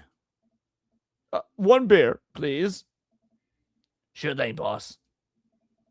Bartender sides me an ice cold beer. I take a sip and enjoy the refreshing taste. Say, are you Jim or Kim? I'm Neil. Oh. I awkwardly turn my attention to the game, which is playing on one of the TVs on the wall. As luck would have it, my team of preference not only playing, but is currently in the lead, which is always a good thing. The brightly colored mascot, some kind of animal, does cartwheels, and I slightly cheer on my favorite team, hoping I don't get into any confrontational arguments with a fan of the opposing team. What the fuck is this writing, dude? I don't know, but it's cringe. Several people in this bar are wearing distinctive colors of the team I dislike, although I believe from the demeanor that, like me, the passion for their team is all in good fun. Oh my fucking god. A middle-aged woman holding a nearly empty wine glass slides up to the bar and is uncomfortably close to me. Wow. Okay, so I guess I should do the... we're going to have you do this one because we need to bring Dax on for a daddy. So you'll be the middle-aged woman. All right. Hey, sailor. Whoops. That's the voice you're going to go with? Yeah, she says she looks kind of weird, so yeah. Hello? Good to see the fresh meat in here. I'm Mary. Come here often? No, I actually just moved to this part of town today. Leon, by the way. Are you watching the game? Yes, my preferred team is in the lead. If they keep this up, they'll win the game with ease. Oh, I love that team. I also love that game. I love someone who knows their way around balls. So lame. I'm getting the impression that she's a little drunk. Ah. Buy gal a drink? I didn't know it's actually a woman. You know what? That's a good question. What if it's not a woman? Yeah. All right. Do we buy Mary a drink? I think we buy Mary a drink. Sure. Let's buy her a drink. I almost reluctantly signal the bartender and order Mary another glass of wine. Neil jokes back and forth with Mary. They're definitely friends, and this clearly isn't her first time doing this. She tips her glass at me. Suppose I gotta keep you company now. Ugh. So what do you want to know? All right. What's your deal? What do you think of the game? What's the latest gossip around here? Ooh, gossip. Yeah. You come to the right broad. I'm an observer. I watch people. I see everything. Know everyone. Nothing gets past me. So what? I thought you were gonna... I forgot what we were talking about. God damn this game! About the gossip. You said nothing gets past you. Oh, right. I'm also steel trap, confidential to a fault. So what else can you tell me about this part of town? It's quiet, that's for sure. If you want an idyllic little life with white picket fences, it's a place to do, but every town has its secrets. Yeah, no? She takes a sip of her drink. That was a little too ominous for my taste. She leans closer. Okay, hold on. And would you like to learn some of my secrets? What's the latest gossip around here? Have you heard of the Dung Guard? Vampire hunters. Up in the front near Riften. Might consider joining up myself. Okay. Sorry, that was funny. So, by the way, somebody said they went to your server and everything is gone. Everything is still there, but Discord is known to trip sometimes, so just close it and restart. I don't think he said my Discord. He said logged into Discord for the first time in fucking years. Yeah, but he's talking about channel. Maybe I thought it was yours, because otherwise, why would he talk about it in your? I think he was talking about Discord in general. Okay. I don't know if Domical is part of my Discord because he hasn't been in a member Discord in years. I've only had mine for a couple of years. Oh yeah, good point. Oh boy. Maybe some other time. Suit yourself, sailor. Mary saunters off, reminding us that she was a completely unnecessary character, setting her sights on the newest bar patron to enter. I happily watched the game over another beer. The game has gotten close in terms of points, a little too close than what I am comfortable with. After a particularly skilled player scores a number of points for the other team, putting them in the lead, I hear a affirmative grunt from another man in the bar. Alrighty, Dax and R, it's your moment. Hun, do you have the ability to send me the link, or do I need to? I could do it. Perfect. Be ready, Dax and R. I'm a big gossip. I also never tell a secret. Yeah, she's drunk. Yeah, you go. Dax, now look at Discord. At least they can score, unlike Mexico. Have you heard of the High Elves? Thank you, Dax. We should see photos of the writers because the way they'll look would be obvious. While we're waiting for Dax, let's do that.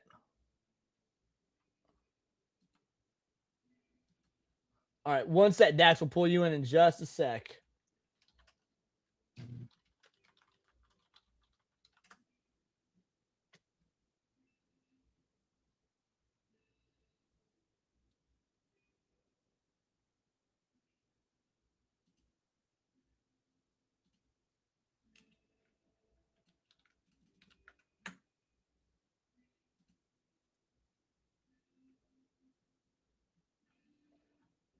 Okay, I can find their names. Why am I having trouble finding pictures of them?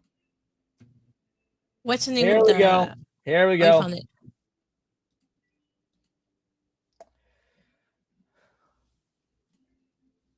This is them. These are the people that wrote the game. Oh my god. Just in case anybody was curious. You need to bring... Yeah, there we go. Yep. Steam. Alrighty, Dax. Tell people who you are, what you do, and then let's do some voice acting. Hi, everybody. I'm Daxinar, the most reluctant mod in the whole damn land at the moment. So before we get going on this, Leon, I noticed you chose the pink-haired Goku variant. Did you do that to did spite not. me, or So I take it you weren't watching last week, which is fine. I'm just not that late? Sorry. No, it's fine. Chat decided to use their dollary dues to choose the entire look of my character. Chat, I have you to blame for this. Yeah, they made me black. They made me fat. They gave me Goku's hair, but made it pink. They gave me buck teeth, and they made me wear a shirt with eggs on the titties. Yeah, it was bad. Awesome. Let's get this going. Go for it. Your line. Well, I have no idea what this character looks like, so I guess I'll just You can adjust the voice once we see him if need be. Go team. Oh god, I fucked that up. It's the brooding man from the coffee spoon. He sits alone, sipping whiskey and watching the game as well. Enjoying the game? I am now that we're winning. Oh, we must be rooting for different teams. In my opinion, my team is far superior. I have to disagree with that. Based upon our win-loss record, I'd say that my team is superior. Well, that's where you're wrong. Since, as it stands right now, my team is beating yours. The conversation ends there, and we go back to silently looking at our respective teams. The game is close, with both sides playing their hardest to win, but in the end, my team prevails. Quiet cheers ripple throughout the bar. I raise a respectful glass to the man drinking whiskey. He raises his in response. An unspoken truce is formed between us, based on mutual love for the game. Oh my god. He motions to the bartender, who pours 2 glasses of whiskey. The man slides one over to me. The name's Roberto. Thanks, I'm Leon. You must be new here. Mary already hit on you? Yeah. Robert chuckles. She's a peach. Well, you picked the best bar in town. As slimy as it is, you'll never find a better spot than Jim and Kim's. Is there actually a Jim or Kim that runs this place? No, that'd be Neil. Neil waves from across the bar. Good God, Neil. Not enough Neils in this world. Okay. Shout out for the raid. Thank you so much, Tempest. I appreciate it, homie. You guys came in at a very weird time, but it will be worth it. Run away, Raiders. You a whiskey fella or a beer fella? Beer, but I'll drink most things. You like shots? Alrighty, chat. This is where either Sevi gets to decide or you get to decide. A 10 super chat or Sevi will decide. I like shots. I love shots. Oh, shots fired. I don't like them. Well, clearly, I love shots is the correct answer, right? I don't know, because like if he says I love shots, that means that he's gonna be gooning for this guy. If he says shots fired, then he's gonna start a fight. So, do we go for love or do we go for chaos?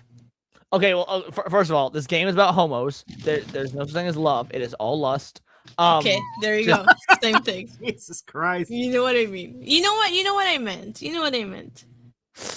Alrighty. I think chat has had enough time to decide. So if they're not going to, then Sev, it's up to you. Okay. Let's do I love shots because I want to see your character get super ass drunk.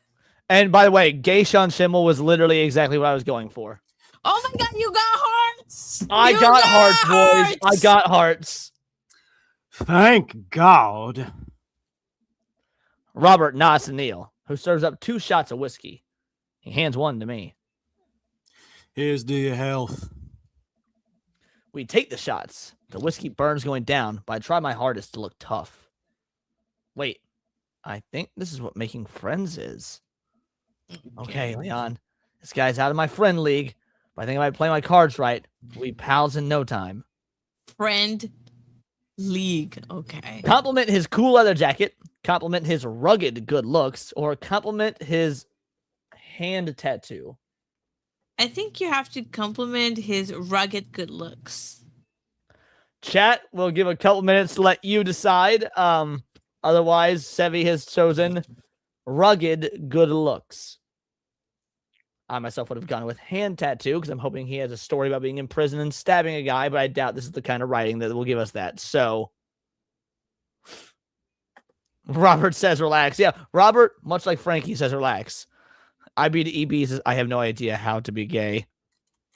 I choose God as my pronoun. All right, rugged good looks it is. Your face is good. Oh my god. That's the weirdest compliment. Thanks. You suck at compliments. Wait, I think this is what flirting is. Man, this guy is mysterious and cool. Damn right I am. Way cooler than I am, at least. Yes. Robert signals to the bartender for another round. What are you doing here tonight? My daughter kicked me out of the house, running from my problems, trying to make friends. I mean, the first one is the most in character. It's the most bitch-made response, so. I think you need to Yes, the Jasmine one Spark, was- Nigroku. Sorry, go on. Yeah. No, the one that I was gonna choose was my daughter kicked me out of my house, but since you're trying to bone this guy, I think I don't know, because if you say running from my problems and he says what problems and you have none, then it's just gonna be sad. I mean, to be fair, my character does have problems. His wife is dead. He's a single dad to a daughter's about to leave college. He just moved to a not as good house. There's problems. Yeah. And look at his hair. Yeah, that's true. Okay, I would say running from my problems. Running from my problems it is. Yeah, what up, Jazz? How you doing, homie? It's been too long, brother. I miss you. Oh, the usual. I like the style. Oh, you got hearts again. Bro, like we are nailing it with Roberto here. Oh, good. He gets up. Be right back. Gotta powder my nose. What man says he's gonna powder his nose? Now, maybe he means he's going to do coke. Okay, that checks out. Never seen Robert this talkative. He must like you. Ooh. I guess so. I gotta admit, Robert has a gruff charm to him. If a guy like me thinks I'm cool. Wait, if a guy like that thinks I'm cool, that really must be. Robert comes back from the bathroom and grabs his leather jacket. I'm gonna go home. You heading my way? Robert and I leave the bar and find ourselves walking in the same direction. I live in this cul-de-sac down the way. Does everybody live here? Yes. Me too. We just finished unpacking today. Great place to be. Good neighbors. Well, some of them. Not the ones that look like you. For obvious reasons. Yeah. Who's that? We get to Robert's house, which is just a few houses away from mine. We stop, and he turns to me. I don't kiss and tell, Leon. So we doing this or what? Oh my God! Let's go! What? Yes! You know, you want to come inside or not? Go inside! Go inside! Go inside! That means two things. A wave of realization rushes over me. I blush.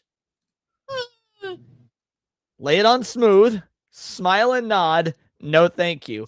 Now, at this point, again, chat, you can donate a 10 banger to decide what I do. Otherwise, Sevi gets to decide. And Desmond says, that fast? Bro, what the fuck do you think Grinder even is? That's true. Smile and nod. Smile and nod.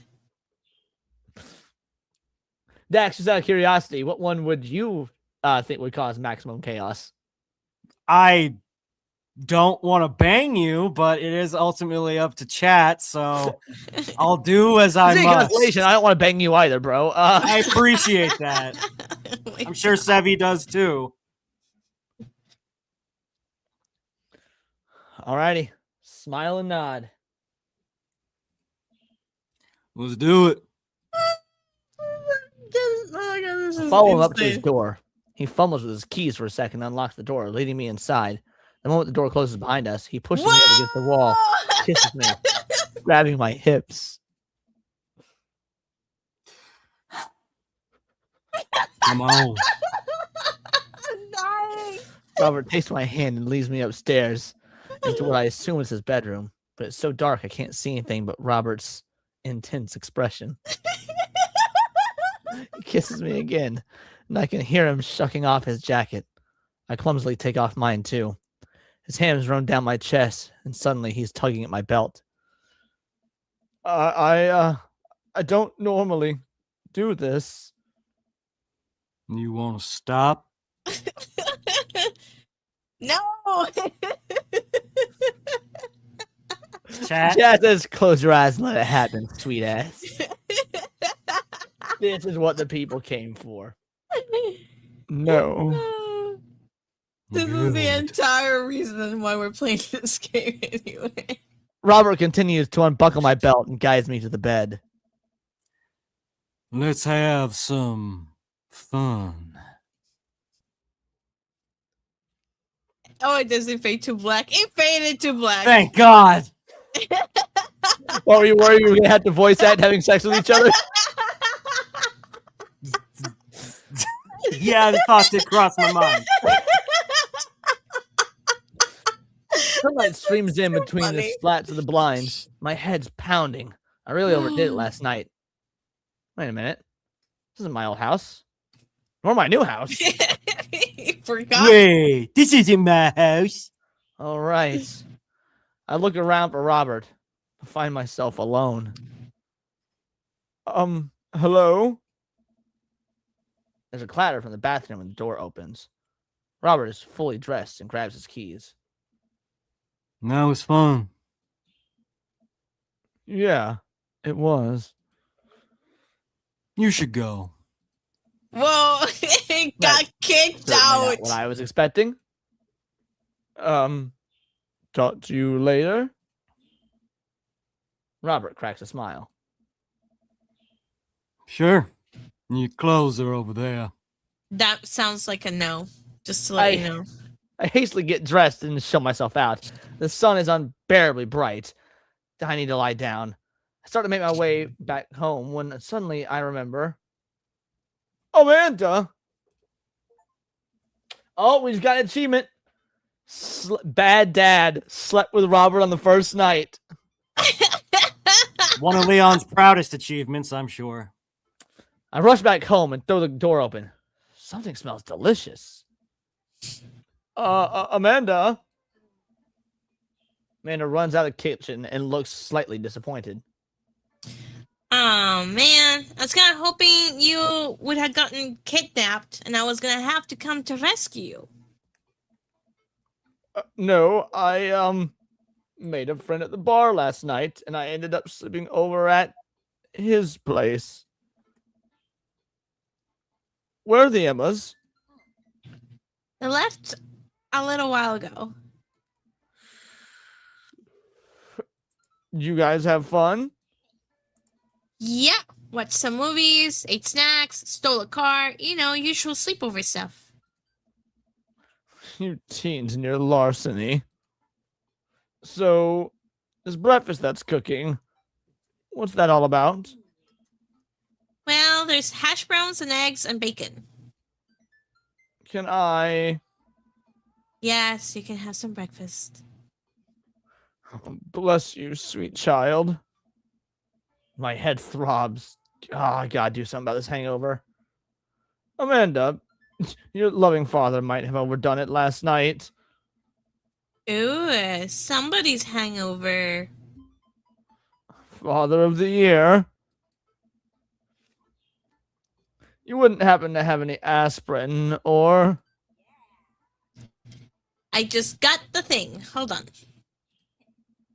Amanda runs to the fridge and pulls out a jar of pickles. Amanda, what? Drink this. The pickle juice. Yep.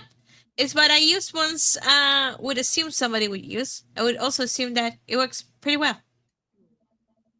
Although I've never tried it before and won't try it, obviously.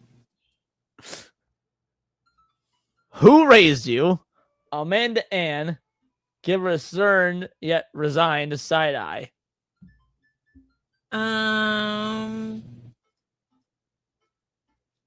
Who raised you? Because the answer would be you. You did? Right. Do as I say, not as I do. You got it. It's better work. I down a sip of the tart juice. None more than that. Way more than that. I mean, I assume. Watch it, you. I drank more pickle juice and helped myself to the delicious breakfast that Amanda graciously allowed me to partake in. After inhaling some hash browns and dunking several pieces of bacon into runny egg yolk, I'm starting to feel a little better. Amanda grabs her backpack and keys. Well, I gotta get to class. Don't forget the meeting with Mr. Vega, okay? He said it was important. Love ya. I'll be there. Knock 'em dead, kiddo. Always do. We do our secret handshake and she's off. I get a little work done at home before I glance at my watch and see it's almost time for the meeting. I hop in the shower, change clothes, and head on my way. Still a little hungover. All right, Dax, at this point, I'm going to kick you. Well, that's all good. I very much shouldn't be here anyway, clearly. I am going to offer my voice acting buddy, Jazz, if he wants to come on and voice act for Amanda's teacher, though. Yeah, Jazz, it's a super fun time. Okay, well, this has been Daxie, everybody. I hope you enjoyed whatever the fuck this was. Have a good night. I'm gonna go question my life choices and play some Guilty Gear. Bye. So I said hi. Jazz says, "God damn it, Thank you, fine." Daxnar. You did amazing. You're You welcome. did Sebby. amazing. I'm glad you enjoyed my Roberto. Okay, peace out, Actually, everybody. pretty good. It was actually really good. Alrighty. Need to get the link. Oh yeah, it was. I got secondhand embarrassment from the entire thing, but I was like, you know what? He needs to slow it up a little bit, you know. Honestly, it was stupid funny. I quite Yeah. enjoyed it. Daxnar, not a very tender lover. Honestly, not a very tender lover. He kicked you out. Did you see that in the image? There Oh, were a bunch X, of by the like way, empty Daz, bottles. X. Sorry, what was that, Sev? Empty alcohol bottles everywhere, dirty clothes everywhere. It was really messy. I don't think you want to be with a guy that's just like that. You know, I think you should aim higher, have better standards. Well, I'm in my life. I am the guy that just from alcohol bottles and dirty clothes all around my room. That's that. Actually, that wasn't a bad representation of my real life room, but more anime statues in mine.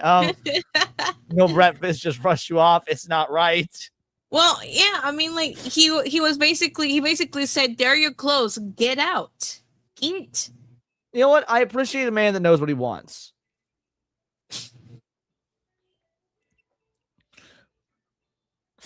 Dax, that was fucking funny. You did it for comedy, and comedy is what matters. Yeah, that was great.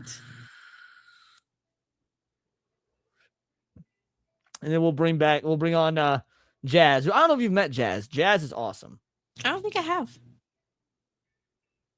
Jazz is a black dude who enunciates. You say that about so many black people. It's because it's so rare that when you find them, you know it's really important. Hello.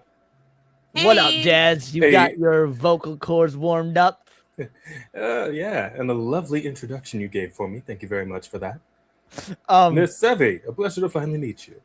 Yeah, same. Speaking of, this might be a few of my crew's first time seeing you since it's been a while since we've done anything together. Why don't you tell people who you are, what you do? It has been some time. Though I did tell Sheep to like pass along that I had some interest in some pal worlding that might be coming up.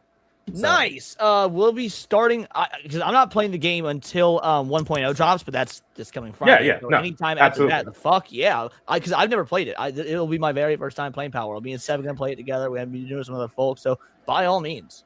Sounds good. I haven't played since the game initially dropped, so I've missed out on a lot, and I'm definitely looking forward to a lot of the crossover stuff, like the Ultra Kill stuff, and especially the Terraria stuff. Fucking love Terraria. I didn't know they were doing crossover stuff. Yeah. Oh yeah. They've been doing it just kind of here and there along the way. So I believe it was Terraria, Ultra Kill, and like a zombie game. I don't remember what that one was called though. Sweet. Well, yeah. Once 1.0 drops, yeah, hit me up. We will definitely. Mexico lost against England. It's Jover. Yeah, we were talking about that earlier. You're fake. Alrighty. Yeah. We'll tell the people who you are, what you do, the whole nine, and I'll bring up the game, and we'll get real gay. Well, I am Alex. Some must just call me Jazz or Spark, depending. I am what you call a hybrid streamer. That means I do the face cam thing, and I'm also a VTuber. Kind of just depends on what I'm feeling on the day of. I play a lot of games and I sing a lot of songs. I am a singer of sorts. You might swing by a karaoke stream every so often, and sometimes I bring on some homies to sing with me. Leon, did I ever bring you on for Chef Stage? I feel like we did one time. No, I've been on Offensive Charm once or twice, but I've never done the karaoke stuff because it's when it's like night, when my mic's not good, like I have to belt, and one, I'm a terrible singer, but also I don't want to wait in my apartment. I mean, yeah, we always just do it for fun, Yeah. Oh, yeah. No, I love doing karaoke. I go out to the bar and do it, and it's fun. But I just can't do it in my apartment late at night because I don't want noise complaints. But what was I gonna say? Fuck. And you also do Offensive Charm with Haruram Murata, Sheep's wife. So yes, Rada and my buddy Bear, we do our weekly show on Tuesday nights. We talk about pop culture, whatnots, and all that sort of thing.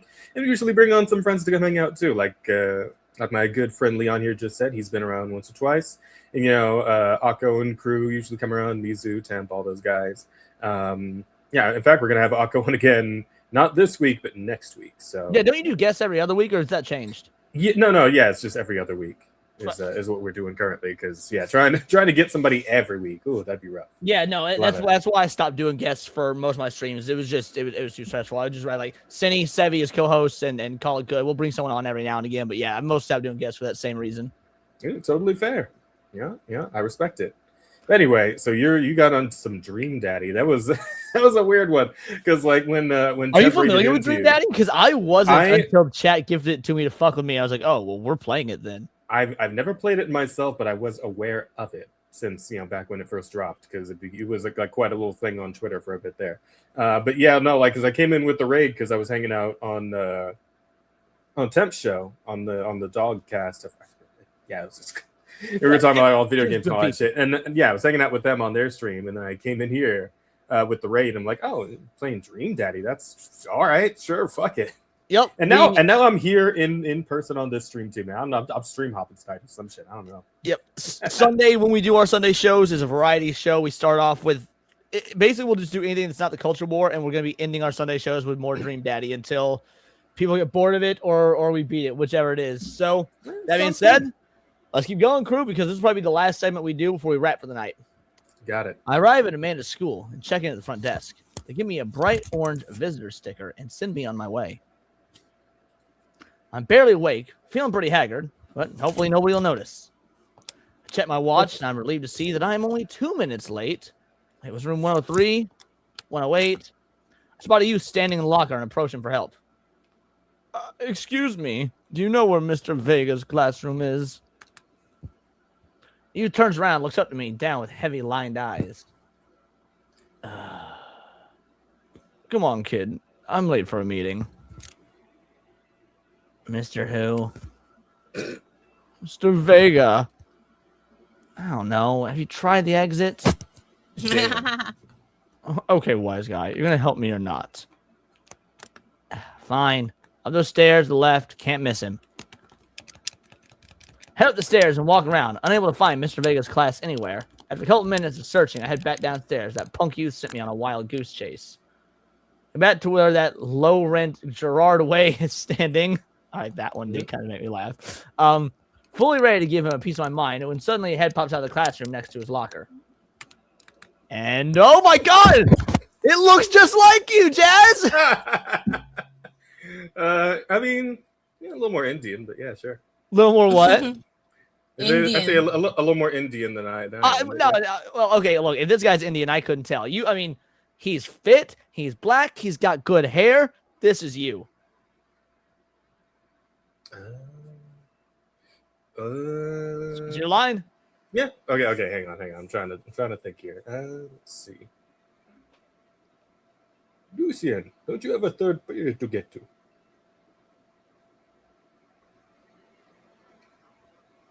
Are you trying to find a voice? No, that's it. That was me reading. Oh, I think your mic cut out. I only heard Lucien, don't you? Okay. Oh. Oh, I heard the entire thing. Oh, did you hear the entire thing? Then it was on my end. My bad. Don't you have a third period to get to? Fine, Mr. Vega. Wow. Now I'm officially 10 minutes late. I glare at him as he walks away. We're not cool. You must be Leon. This period's almost over.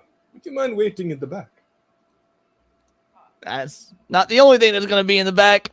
Mr. Vega leads me in, and I take a seat in one comically small student's desk in the back. I might get stuck in this. All right, where were we? Now, who can tell me about the unreliability of the narrator and J.D. Salinger's Catcher in the Rye? Whoops. Sorry about that. All right. Sev. There we go. Okay, what are you trying to do? No, I was... There was a pop-up on StreamYard, and I had to get rid of it, so it dropped the video. Anyway. Got it. Is it? Oh, so he's still Vega. Okay. Sorry, I was looking for like Mr. Vega. Okay, so his name is okay. Yes, Colin? Colin stands up and does the thing where he blows into the crook of his elbow to make fart noise. The whole class erupts in laughter. All right, everybody. Very funny, Colin. Just sit down. Now, Odin Caulfield is an honorary narrator in the sense that The bell for the end of the period rings. All the students immediately get up and make a break for the door. remember to do the reading and answer the response questions on page 194 in your textbook. Nobody's listening. Or not, I guess. Mr. Vega turns to me and sighs. Middle school, right? Don't you teach high schoolers? Both. You know, budget cuts. Right. Thank you so much for coming in. No problem, Mr. Vega. Please, call me Hugo. I don't normally do these impromptu parent-teacher meetings, but I'm sure you know Amanda is a very bright student, and I'm concerned about her recent behavior. What's going on? Amanda has never been the most engaged student, but I know she cares. Recently, though, she's been falling behind. She's not completing assignments and has been doing very poorly on tests. I'd normally chalk this up to senioritis, but This is strange. I thought Amanda's always shared everything with me. Hadn't even crossed my mind that something might be wrong. sorry. I just wanted to ask, is everything okay, though? All right. So, Sev, we just moved. She's fine. She has a tendency to bottle things up.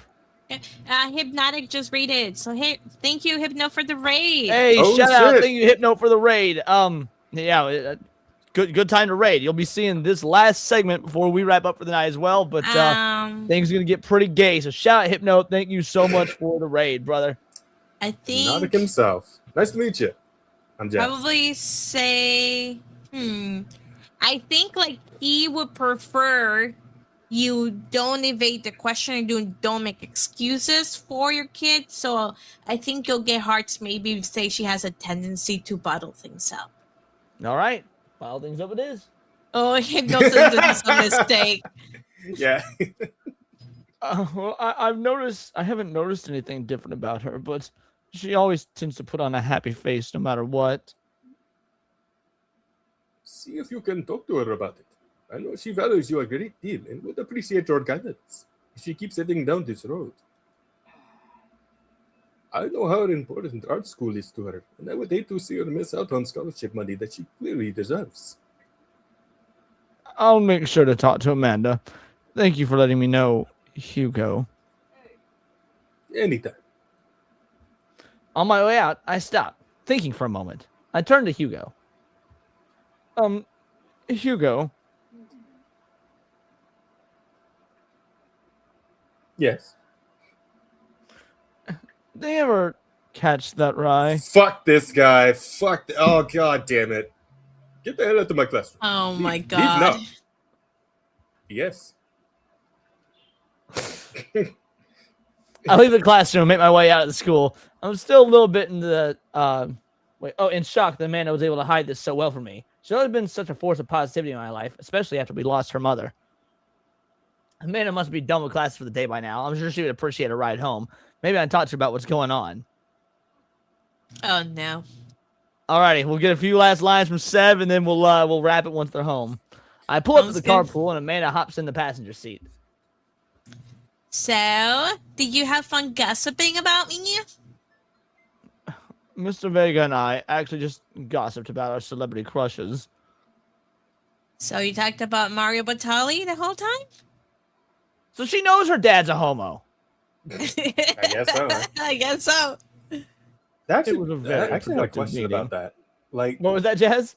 I actually had a question about that. Like, because obviously there's a character creator involved here, but like, can you play as a female character in this game or Nope. No. Okay, fair enough. Men only. Got it. I'm pretty hungry. Can we grab some dinner? Sure thing. All right, we can make something at home. Let's go find a mall food court. And this decision will be how we end it then. All right, let's go to the Home or mall? Home or mall? She's a teenager, so she probably wants to go to the mall. And That's there's dudes at the true. mall. Okay, mall. Mall. Alrighty. We're going to the mall. And you know what? God knows how long it'll take us to get there, so we're gonna end now because this game has a tendency to stretch out the dialogue for That's fucking so true. everything. So we're going to call it here. Let me see if there's anybody. Hey, good live job, everybody. to raid into. Stream well streamed. How do I close the game? Alt F4 usually works. Yeah, or the big X in the There we corner go. of the Yeah, window. the folder. All right, we'll save. Title. Do teenagers go to the mall anymore? I don't know, man. I'm not a teenager. I go to the mall fucking like once a week. You're not a teenager either. That's true. I'm just saying that like I see teenagers and whatnot there. I see a lot of people there. Like the mall isn't as dead as people make it out to be, as long as you got a cool mall. Fair enough. All right, crew. We've been live for almost 4 hours. We're about to start wrapping it up. I know that you came in near the end, Jazz, but thank you so much for providing the voice of Mr. Hugo Vega. Hey, no a lot of problem. fun. It Tell was. people who you are, what you got coming up the whole nine. Mods, if you would drop, and I know Offensive Charm podcast for sure. That's a separate channel than your main channel, correct? Yes. Yes. All right, so drop both. If you don't have them, I can search them from my subscriptions real quick. But yeah, tell people who you are, what you do, the whole nine. I'm sorry, like just in the stream chat, like in the I'll YouTube drop chat, the or? links. I'm telling you to advertise yourself. Oh, gotcha. Sorry. Yeah. You're So good, my typical streaming channel is Digital Soul Spark. That's here on YouTube, over on Twitch That's as right. well. Okay, there we go. And I even stream on X from time to time, though people usually tend to watch the other two places. Then of course, there's the Offensive Charm podcast. That's Tuesday nights, and again, YouTube, Kick, and Rumble is where we do that. As far as anything going on tomorrow, I'm actually going to be on a friend stream again. Look at this. We do D&D on Mondays. So Myth and Mercury is the name of that channel. My homie Jin hosts that. We've been actually, tomorrow's is the new campaign, but we kind of go back and forth between two different campaigns we're doing now. One of them is a couple months old. The other one's about 3 years old. So yeah, lots of fun stuff going on there. If you like D&D and sitting in on sessions, definitely come check that out. On Tuesday, I'll probably run a Monster Hunter session. I've been just doing every little thing in Wilds. Well, since we got the announcement for the big expansion that's going to be coming up next year, I'm just grabbing everything I can. So I'm completely ready for that. And Oh, and of course, podcast that night on Tuesday. So be sure to check all that out. Would love to have you guys there. That's it for me. What about you, Miss Sevi? What you got going on? You can find me in my gaming channel, my legal channel. Everything is in my link tree. Go follow if you want. That's about it. Do you know what you're doing tomorrow, Hunt? Monday hangover, and then I'm not sure because Tabitha is busy, but so I don't know if I'll do a stream or what I'll stream yet. So I have to figure it out yet. So I don't know. I'll announce it later. I know it's getting kind of late, so I'm not gonna talk too much. Nope, that sounds good to me. Guys, as for me, videos, streams every day, countercast tomorrow. We'll likely put stuff up. I think I'll maybe put me and Sav's little video game challenge thing up as a video, just a clip for the gaming channel. Haven't decided yet. We'll see. And then, we've got a lot going on this week. This week's going to be a dope week for, everything from SNH to SNH Plays, the whole nine. We're going to raid into Stupinzo. Tell people, tell him Vital Idol raid. There's nobody I am aware of on Kick, so I don't know if you guys on Kick have somebody you want me to raid, but it doesn't seem like it. Normally, you guys tell me in advance. So I think we're at like 4 circles. Thank you so much for the donos, guys. It means the world to me. I have the greatest job in the world, truly because of you guys. So again, thank you so much. And until next time, it's all here in the Neurosphere, and this has been Words of Paradise. Deuces.